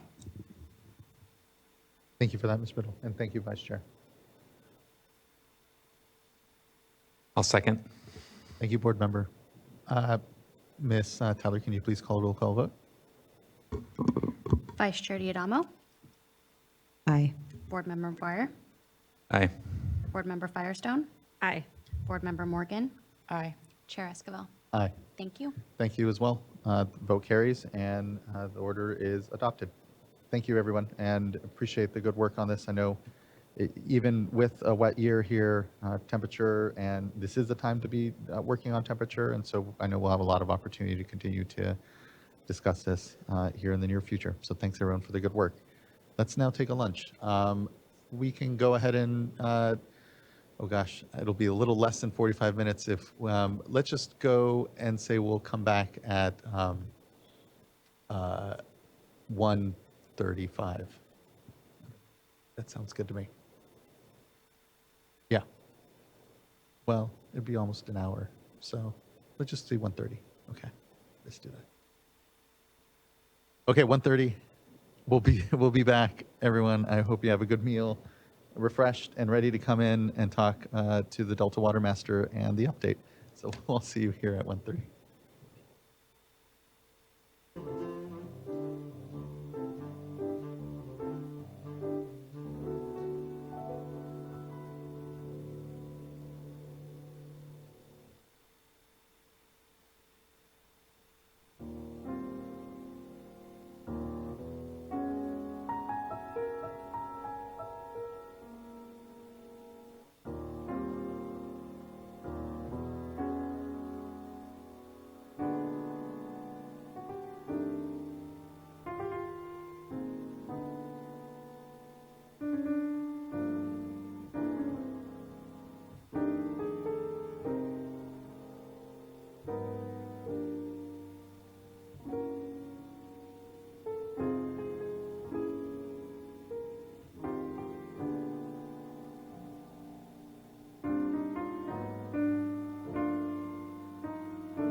right, everyone. Hope everyone had a great lunch. Glad to be back here now. Moving on to items number 10 and 11. And we have here our Delta Water Master here to provide his update. It's good to see you, Mr. Ziegler. Mr. Chair, members of the board, happy summer solstice, and it's nice to be with you this afternoon. A happy summer solstice for those who celebrate. Yes. So I do want to note that I'm also joined by my colleagues here on the dais, Lindsay Kammerer and Lisa Crowley. And so we're going to report to you a bit about how we're approaching this drought as a great opportunity to advance and engage Delta stakeholders in a common discussion about water data and advancing science more generally across the data, or across the Delta. Thank you. Next slide, please. So in particular, we're going to be giving you a report on where we are in water data reporting in the Delta, and in particular, a focus on the Delta Alternative Compliance Plan, a portfolio in integrating data on the OpenET platform. The second thing we're going to spend a bit of time talking with you all about is the Delta Drought Response Program. And finally, and together with Dr. Larson, talking a bit about science integration in the Delta and bringing wider stakeholder engagement into Delta science and planning processes. Next slide, please.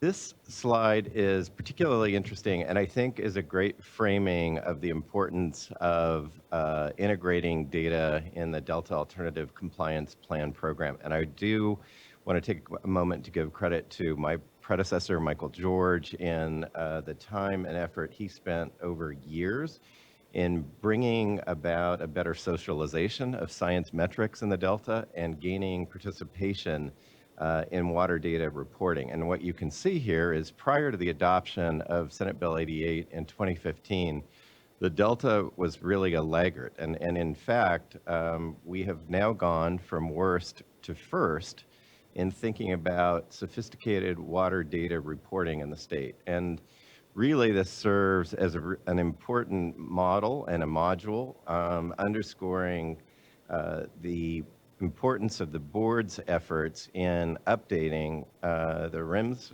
program and fundamentally giving Californians a better idea of how, where, how much, and what water is being used for throughout California. So our work in this effort, in the Delta ACP program, is a very important module to better understand and inform the Cal Water's program to integrate water data reporting statewide on a much more sophisticated and accessible data platform. So with that, let me turn over to my colleague, Lindsay Kammerer, and give you a bit more on the Office of the Delta Water Master's approach in developing and implementing Delta ACP. Thanks, Jay. And as you do that, just want to acknowledge and thank Lindsay for just the incredible work. To your point, Mr. Ziegler, this work is fundamental to the Upward Project, to the success of really seeing our first opportunity to have such a significant investment in a new water rights data system. And this is the pilot ground. This is the test ground. Both in the way that we should be approaching water right holders and also the technical side. And you, Ms. Kammerer, have been so important to that I just want to really acknowledge that and look forward to the deep dive into some of the work. Definitely. Thank you, Chair. Next slide, please. The Delta Water Master's Office is enforcing SB 88 diversion measurement reporting requirements for reports filed this year.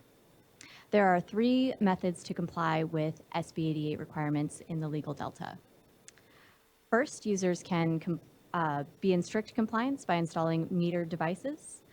They can comply by having an individual alternative compliance plan that relies on OpenET calculations, or they can participate in the Delta Alternative Compliance Plan that also relies on OpenET calculations.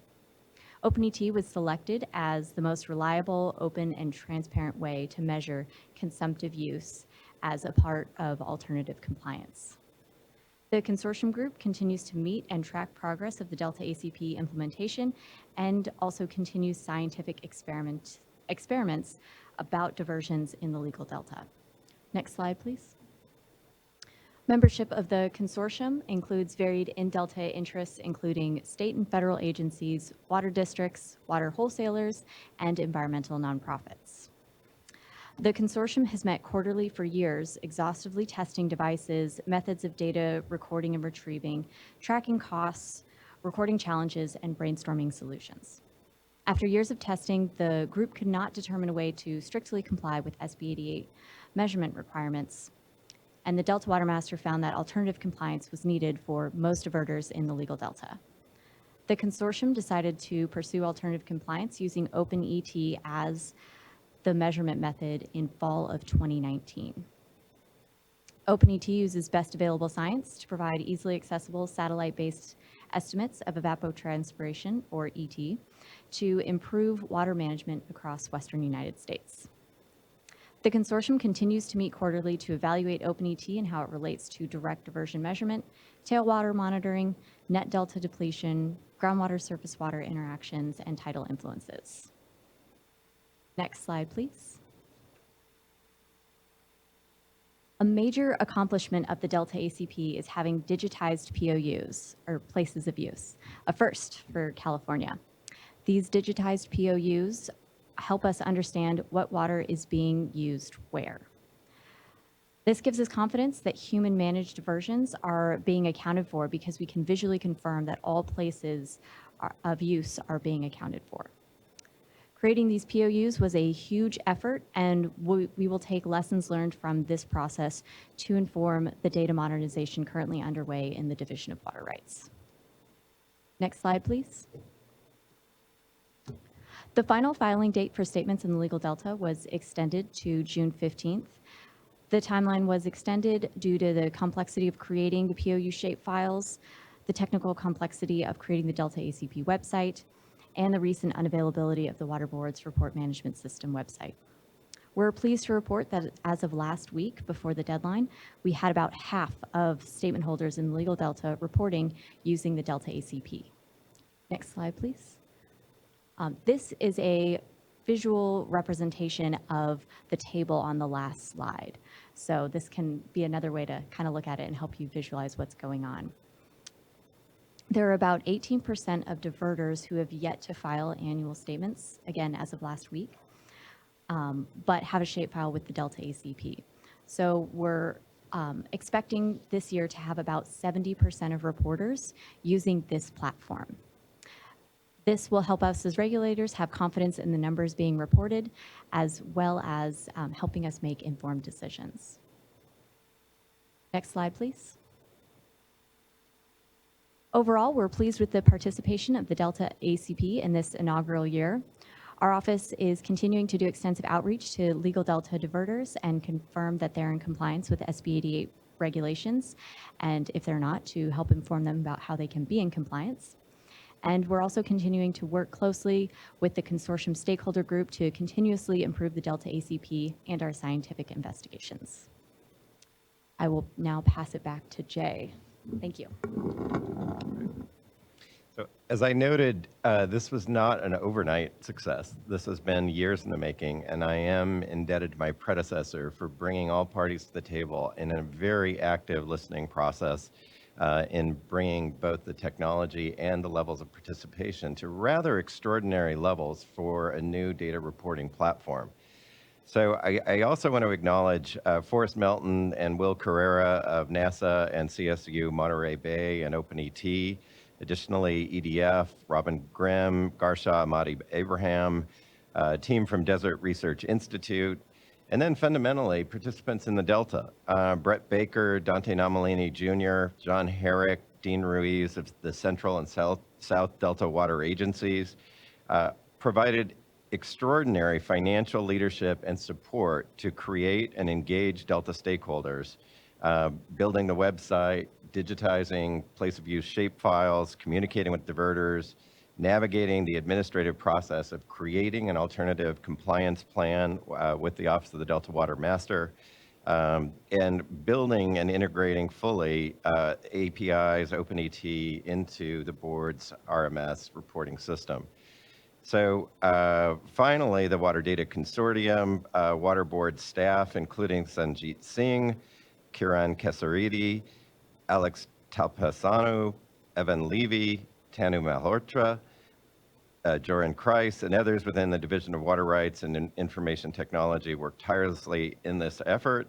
And finally, Jordan Harding and Will Carrera at Habitat 7 spent many late nights working with stakeholders to successfully launch the website and help people build shapefiles in the process. So the Delta ACP would not exist as it is today without the involvement of all of these stakeholders, and we're in their debt, and just frankly, feeling very excited about our ongoing science process to further build upon our work in OpenET, to apply OpenET to other water use metrics in the Delta, and align it with direct diversion reporting, other studies looking at differentials in geography and elevation in the Delta as it affects water use and consumptive use calculations, and just better understand and come to a common baseline about consumptive use in the Delta, which will benefit all stakeholders in the system. So with that, I would actually like to go to the next slide and turn to Lisa Crowley for a report in applying OpenET within the Delta Drought Response Program. Lisa? Thank you, Jay. So the Delta Drought Response Pilot Program, also known as DRIP, was first initiated by the boards of the 3 Delta water agencies in spring 2021 in response to continuing extreme drought conditions, and also an attempt to identify potential water savings within the legal delta. The goal of the program is to incentivize ag water users in the legal delta to take actions expected to reduce crop consumptive water use, while also collecting data to support more targeted water conservation and water quality protection actions during future droughts. The pilot program is funded by the Department of Water Resources and administered by the Delta Conservancy, with support from other state agencies like our office, the Office of the Delta Water Master, California Department of Food and Ag, and also UC Merced and the University of California Cooperative Extension. Similar to the Delta ACP, as Jay mentioned, DRIP also heavily relies on evapotranspiration data collected through OpenET. Last year was the first year of the pilot program, and it consisted of 33 grants covering just over 8,800 acres. Farmers were paid $900 per acre to carry out different drought abatement actions, including deficit irrigating their crops, not planting their normal cash crop, or shifting their crop type to another one that requires less water. In the beginning, farmers estimated this program could bring 22,000 acre-feet in water savings in the legal delta. However, through our analysis, we found that water conservation estimated closer to 15 to 25% of that amount, no more than a quarter of what was originally estimated. While our findings did show lower water savings than expected, this first year of the pilot did give us a better understanding of how water is consumed in the Delta and help understand its unique and dynamic system. It also gave us an opportunity to understand what worked and didn't work about the program to refine our approach before moving into the 2023 program. Next slide, please. In the 2023 program, efforts have been doubled down with 61 grants across over 16,000 acres, all performing similar drought-related actions as last year. This year's program also includes an opportunity for farmers meeting specific field conditions to flood some of their participating drip fields to mitigate potential drought impacts on fish and migratory birds, and 6,400 acres were contributed to these efforts. Another change in this year's program is the implementation of field-level measurements collected through a contract with UC Davis. UC Davis is currently installing field monitoring equipment on 6 drip sites, which will give ET readings we can then use to compare and potentially improve the data calculated using OpenET.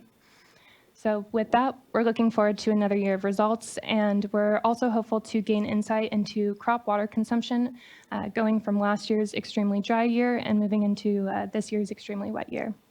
And with that, I'll go ahead and pass it back to Jay. Great.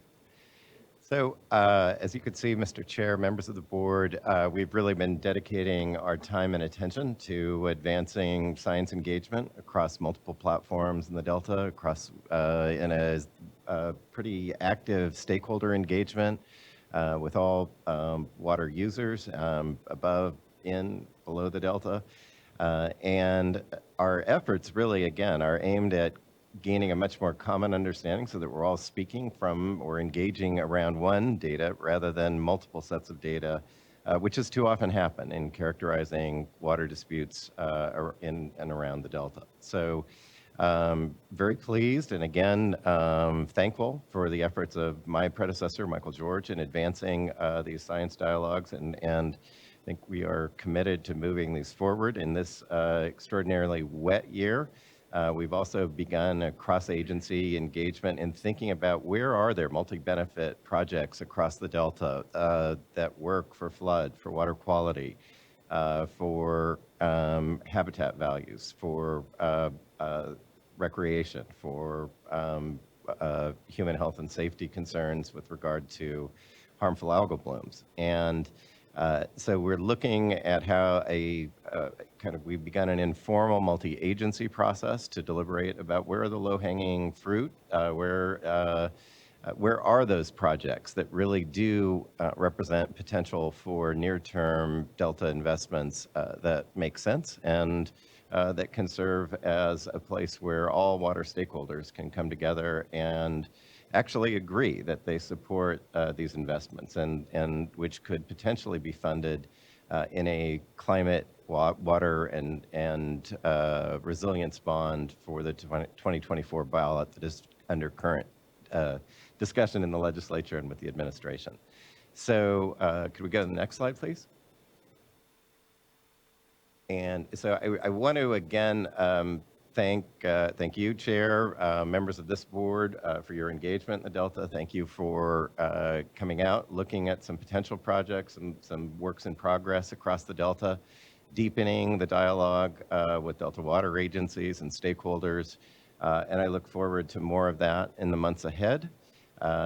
Additionally, I'm enjoying the opportunity to work with the Delta Stewardship Council and Laura Larson, the chair of the Delta Science Program, in advancing common objectives for science and the application of social sciences as we think about how we gain improvements, how we build consensus, first around science and answer all the questions out there and deepen our science engagement to get to that level of dialogue where we really can have a more open discussion about where we are concerned about the data and where we are actually aligned, and then how we use the data to inform more sustainable water management decisions consistent with water rights and other objectives in the Delta. So with that, we could either take questions now or we could move to Dr. Larson's presentation and take questions after that.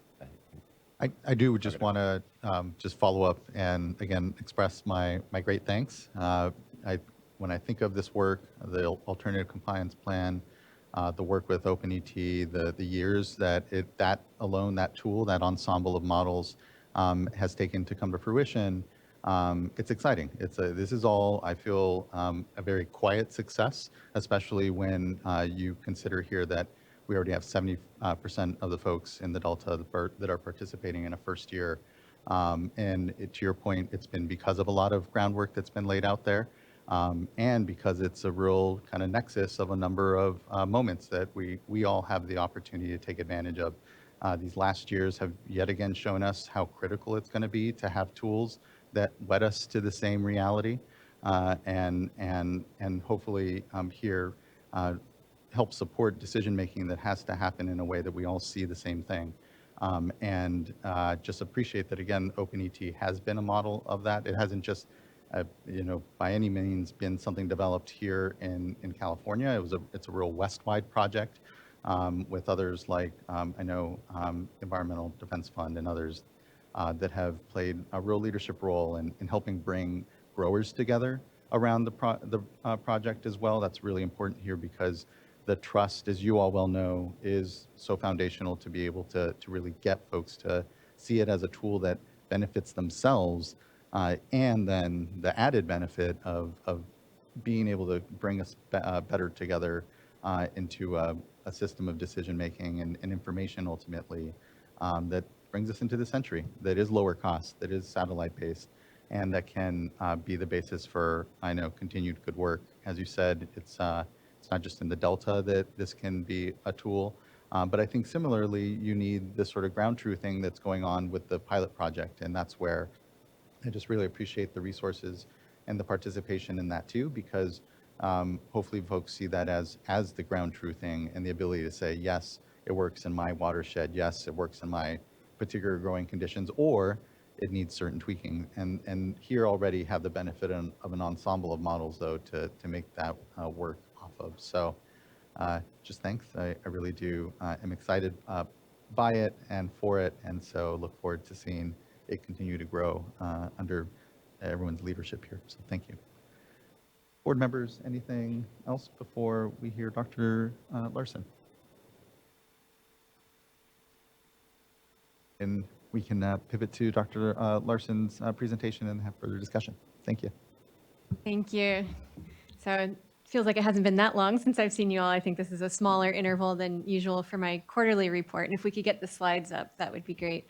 And I'm just going to build on some of the things that Jay Ziegler said about the importance of social science and social science research. And one of the briefings that I had earlier this week was on the team that has been analyzing some of the results that have come in from the Delta Residents Survey, the inaugural Delta Residents Survey, which went out this past January.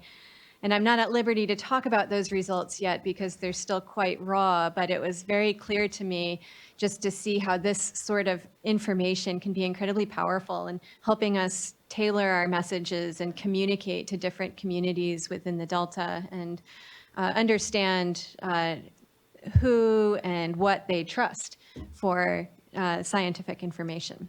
So more to come on that. Next slide. So there are a few things that I'm going to cover in this report today. And the first is about a really exciting opportunity to get new projects funded, perhaps some of the types of projects that could help us understand what happens as we experience this whiplash between drought years and incredibly wet years. And then I'll provide a brief recap on some of our more recent workshops and seminars. A quick news item is that the Delta Breeze newsletter was released in the last quarter, so I'll highlight that. And then if time permits, I'm going to do a brief research spotlight on an article that came out recently that is relevant to understanding effects of salinity and changes in salinity within the Delta. So next slide. So the first thing I'm going to report on is the Delta Science Research proposal solicitation, which is going to be open to receiving proposals by the end of this year. We currently have a draft version of the solicitation out for public comment.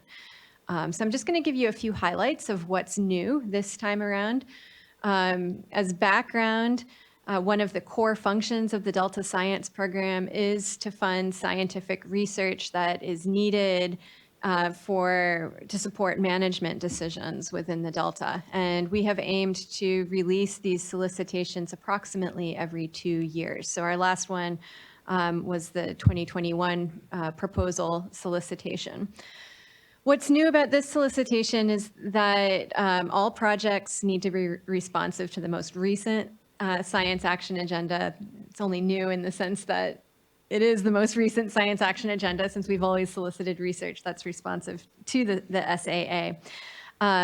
But one of the things that we're trying as a bit of an experiment this year is to really emphasize the need for funding social science and interdisciplinary projects that have a substantial social science component. And this is just in recognition of the fact that there's been a dearth of this research for so many years in comparison to biophysical research.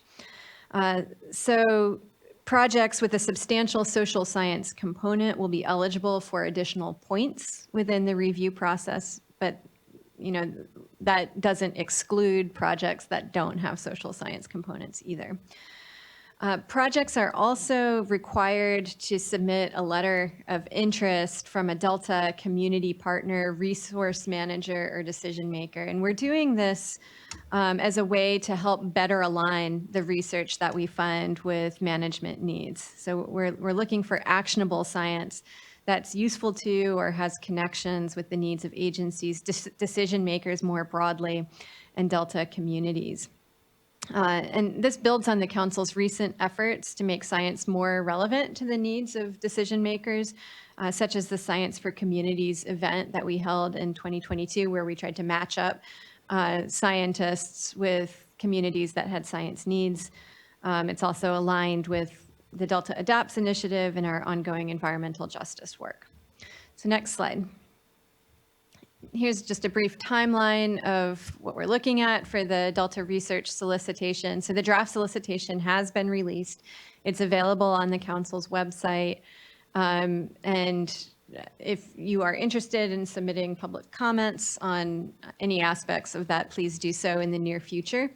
The solicitation will open in fall, early fall of 2023.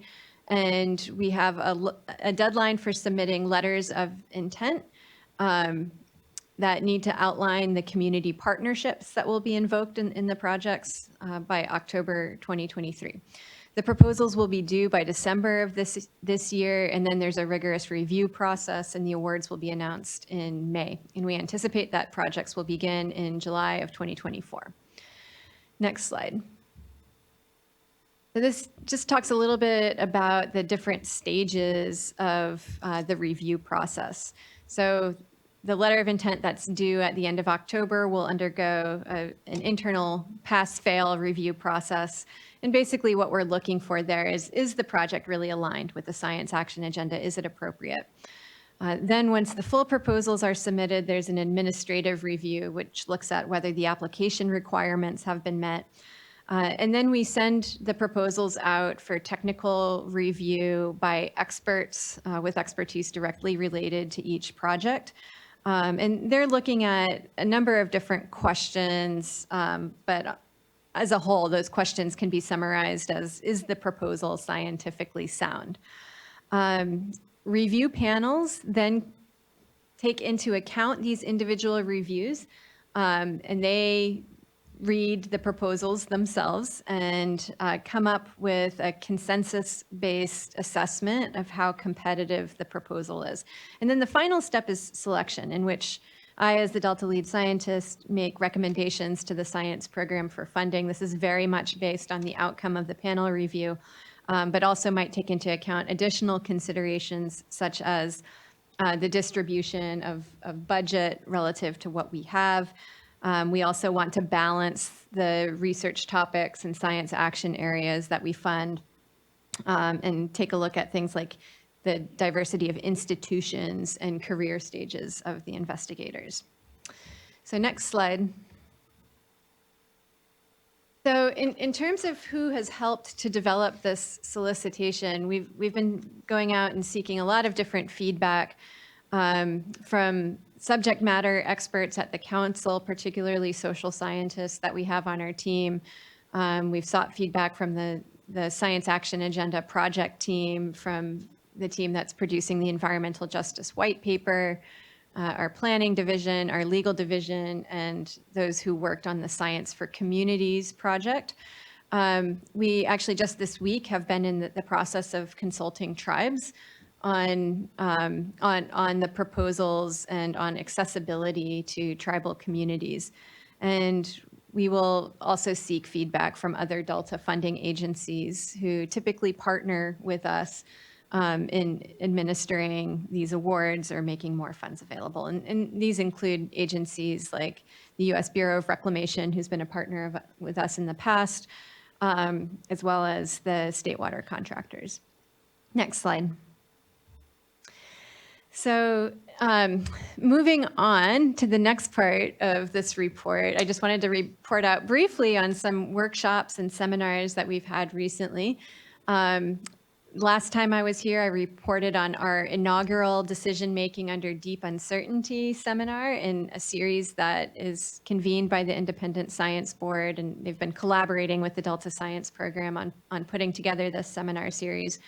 And just as some background or as a reminder, this seminar series is loosely related to a review of decision-making under deep uncertainty that the Independent Science Board is conducting, and they have a draft prospectus out right now.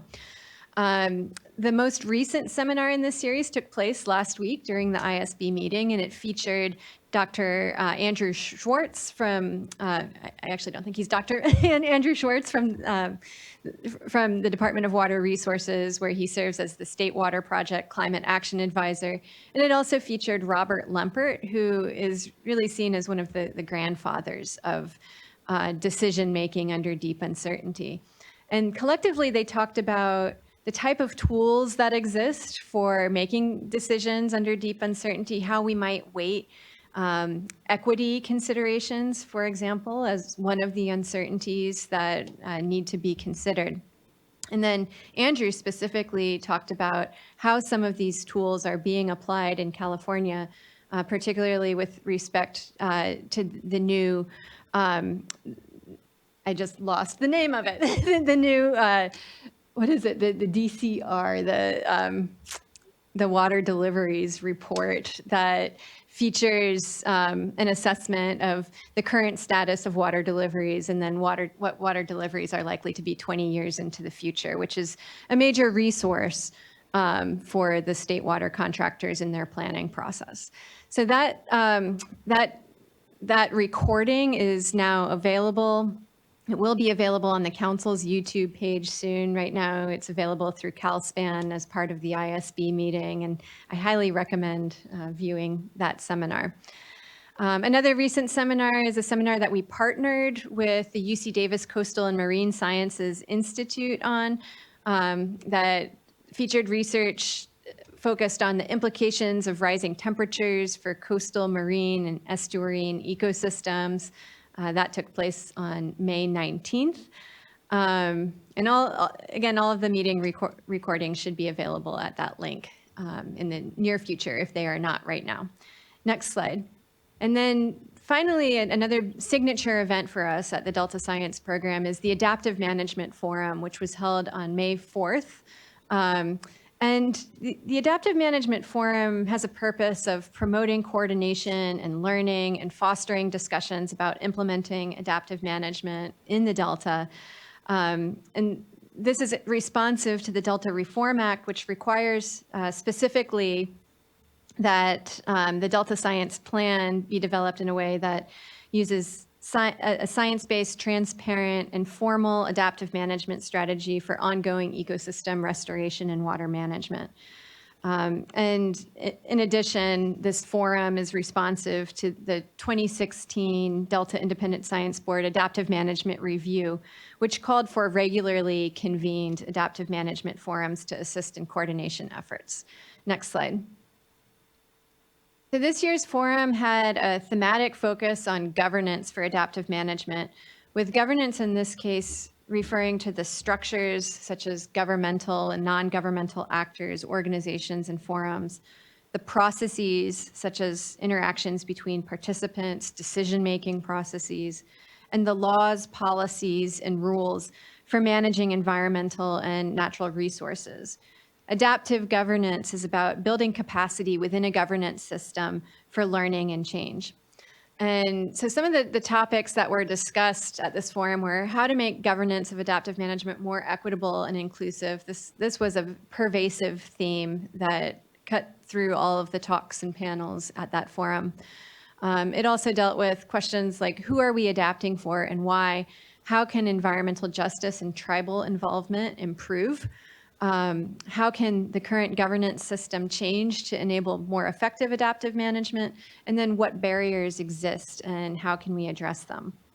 Over 20 speakers participated in the forum from a variety of different backgrounds, including some very non-traditional ones. We had the poet laureate, the California poet laureate from Stockton, give one of the presentations, and it was extremely powerful.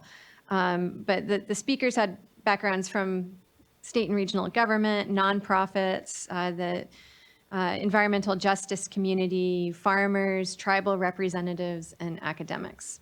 Next slide. So this is a summary of some of the key themes and takeaways from the discussions and the presentations that we heard during the forum. So first of all, we heard, as I think you all have heard at the Water Board, that there's a need for earlier involvement of tribes and local environmental justice communities in adaptive management processes that really give them the potential to influence decisions or projects at their early stage before they are fully formed. And some tensions were definitely evident between the current structure and the needs of these EJ communities and tribes. Another theme is that building relationships and trust is really key. I'm preaching to the choir here, I'm fairly sure. The third bullet point is that adaptive management is constrained under the current governance system. It's not a surprising theme given that this is something that the 2016 Delta Independent Science Review of Adaptive Management identified as an issue. There was also discussion about reactive versus strategic adaptation planning. And this largely comes as a consequence to the fact that adaptive management is so constrained under the current governance structure. So we heard from speakers that they feel they're having to react to change and play catch up rather than being able to strategically plan for and adapt to the coming changing conditions. We also heard loud and clear a need for better funding and improved data collection and sharing, and then a need for coalition building and collaboration.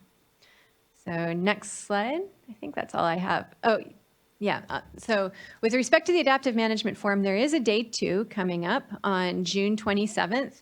And this day 2 of the forum is really designed to build on some of the discussions that took place in the first day of the forum. And it's going to feature a set of interactive activities and discussions to, in particular, continue the conversation around inclusive and equitable governance for adaptive management. This will be a hybrid event with the in-person component happening in the Natural Resources Building.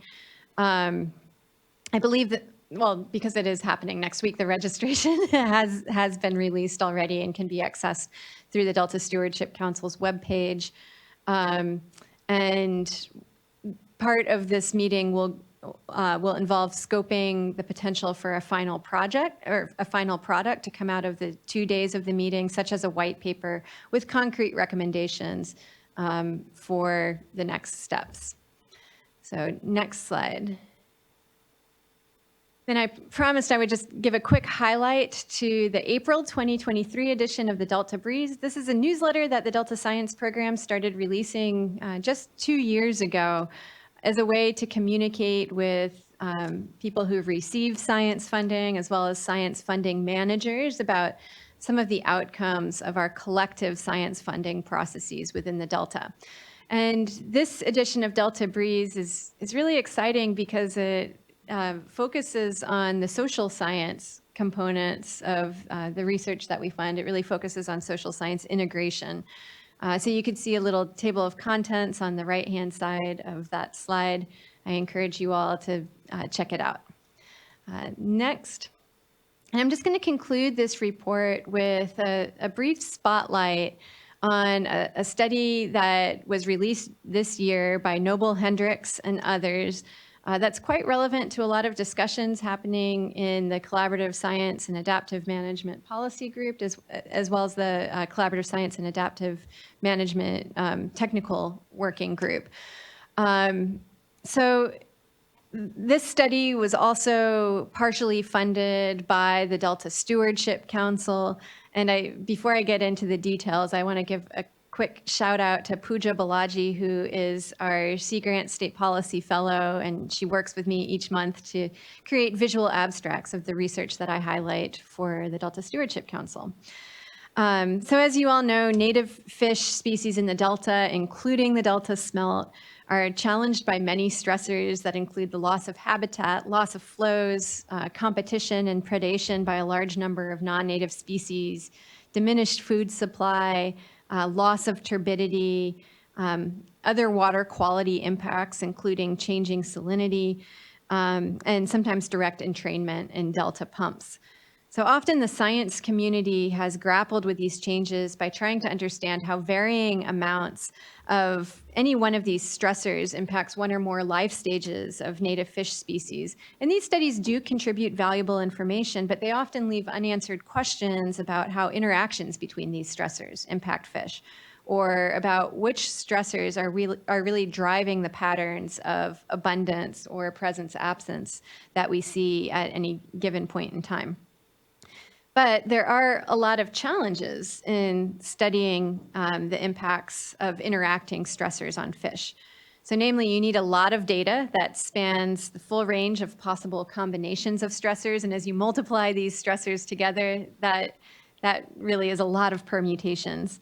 And then even if you have that data, there are classic statistical big data challenges, such as different models producing the same good fit to observed patterns of fish abundance or presence-absence. Few synthesis studies have yet been done for all of these reasons, which is why the need to understand the interacting impacts of stressors is recognized as a priority science action in the 2022 to 2026 Science Action Agenda. So this is a challenge that was tackled by the research team led by Noble Hendricks of QEDA Consulting. And they took advantage of decades of data that were collected through the Interagency Ecological Program's Fall Midwater Trawl Survey. They used data here from 1980 to 2015, so many decades. And the objective was to understand how interacting stressors control the presence or absence of Delta smelt in different parts of the Delta. And they're focusing on the fall period specifically, which is really significant in the life history of Delta smelt. The fall is when smelt migrate to brackish water. It's called the low salinity zone. But they feed and grow within this area before they migrate back upstream in the winter to spawn. So low survival rates in the fall can serve as a bottleneck for the spawning population. In high flow years, that brackish zone, that low salinity zone, coincides with the Sassoon Marsh, which is thought to be excellent habitat for the Delta smelt. But in low flow years, that zone may move upstream and coincide with agricultural areas that don't provide such good habitat. So with this understanding, the biological opinion for Delta smelt contains a target value for X2. So it's the location from the Golden Gate where the bottom salinity concentration is 2 parts per 1,000. But recently, several studies have shown that X2 is only weakly related to Delta smelt abundance, which really calls into question its appropriateness here. And this was one of the challenges that this research team also sought to address. So the research team took a statistical approach here to evaluate how X2 and other stressors for Delta smelt control their fall presence or absence in different portions of the Delta.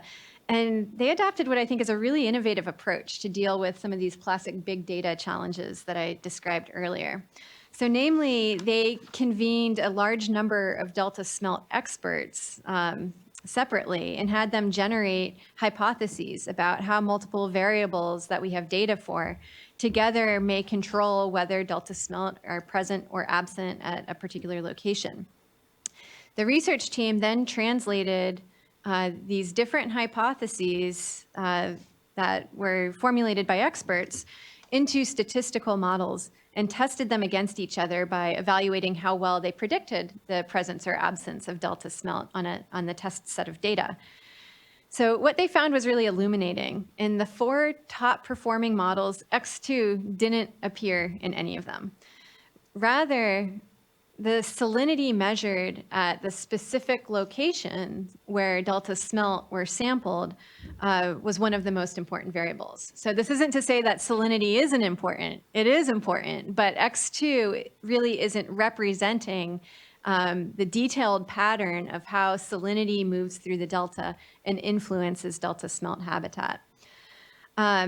one of the top 4 models was a much better fit to the data than the others, and it had only temperature and salinity.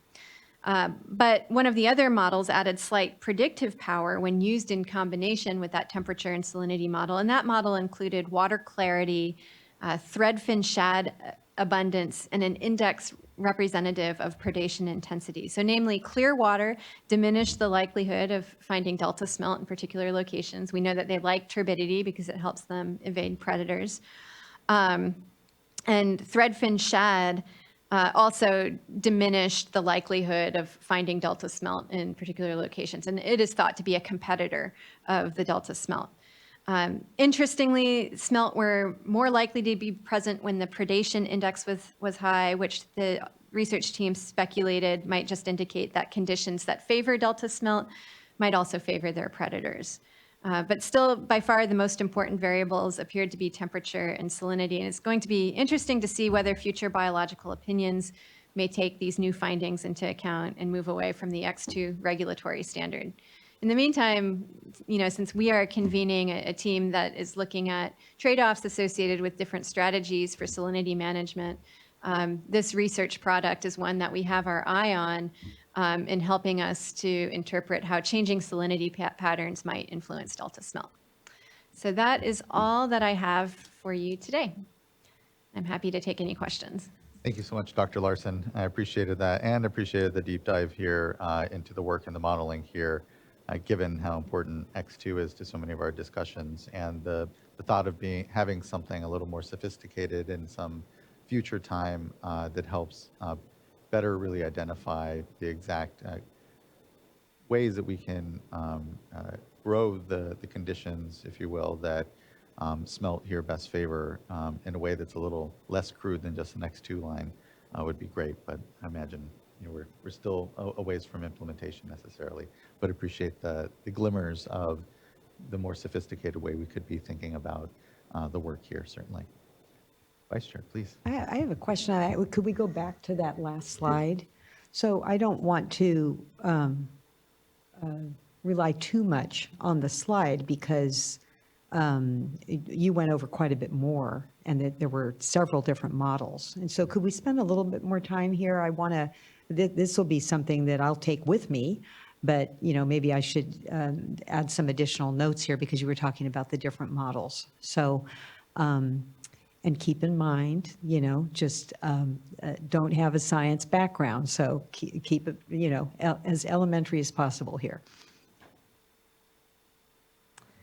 Sure. So I could go back and talk about what these different models mean. So there was, out of all these competing models that the investigators tested, which represent the different hypotheses that the teams of experts came up with, there was one model that had the best performance by far. And that was a model that just contained temperature and salinity, which both had strong effects on predicting the presence or absence of delta smelt. So delta smelt were associated with lower temperatures, as well as low salinity at given locations, and this is during the fall again. So there was additional information that may be helpful that comes from looking at the other top 3 performing models, and in particular, like one of the things that they did is the team looked at whether we gain predictive power by combining some of those top performing models. And the answer was yes. So when you took that best performing model and combined it with another one of those top 4 well-performing models, you could predict to a greater accuracy the abundance, not the abundance, the presence or absence of delta smelt at a number of different locations through the delta. And so the variables that were included in that other model were the abundance of threadfin shad, which is one of the competitors to delta smelt, and that had what I would consider a moderate effect compared to the strong effects of temperature and salinity. Delta smelt also was moderately associated with high predator abundance, and that just that's a little bit counterintuitive because you might expect that where predators are high, delta smelt would be low. But I think that what this is reflecting is that we're just seeing that the conditions, the temperature, the water quality that favor delta smelt might also favor their predators. And then we saw a weak effect compared to all of the other effects associated with turbidity or water clarity. So delta smelt presence was associated with low water clarity, with turbid waters. So does that address your question? Yes, that helps. And then what about the time frame? Because, so they're going back, how far back and at what point? I mean, we've had some really unique periods here within That's true. the most recent drought in particular with high temperatures. And so. So their data that they used for this model is just 1980 to 2015. So it doesn't include almost all of the recent decade where we've been seeing these record high water temperatures, but it does include the 2015 drought. Mm-hmm. Okay. All right. And then has this been peer reviewed? Yes. Yes. It's in the journal Estuaries and Coasts. Thank you. And there are some, I don't know the month off the top of my head, but this paper was reported on at CSAMP, at the CSAMP policy group. So there, actually, those recordings I don't think are publicly available. Never mind, scratch that. Okay. Oh, I did have general questions for everyone. So I did have a question, Mr. Ziegler, about the drought project. Trying to pull it up here. I had that on my screen. Can I actually ask a question about the topic we were just talking about, just real quick? Yeah. For Dr. Larson. Thank you for the presentation and particularly the update on that journal article. I do like your presentation on the science articles when we have the time, so I'm glad we had some time today. So just wondering on the models that you summarized there that were applied to delta smelt, are those same models, have they been used for other pelagic fish in the delta at all yet, or is that something maybe a coming attraction, or is this just specific to delta smelt? So this was just specific to delta smelt, and I think what's really unique about this model and what makes it specific to delta smelt is that it directly tests hypotheses, pre-existing hypotheses about what might control delta smelt abundance. I think what is relevant to other pelagic species is the approach that was taken to deal with some of these big data challenges, and the fact that if we're just like doing a statistical model without putting in our a priori understanding of how the system functions, then we could get some pretty wacky results, or it could be hard to distinguish between models that have different combinations of variables because they all produce pretty good fits.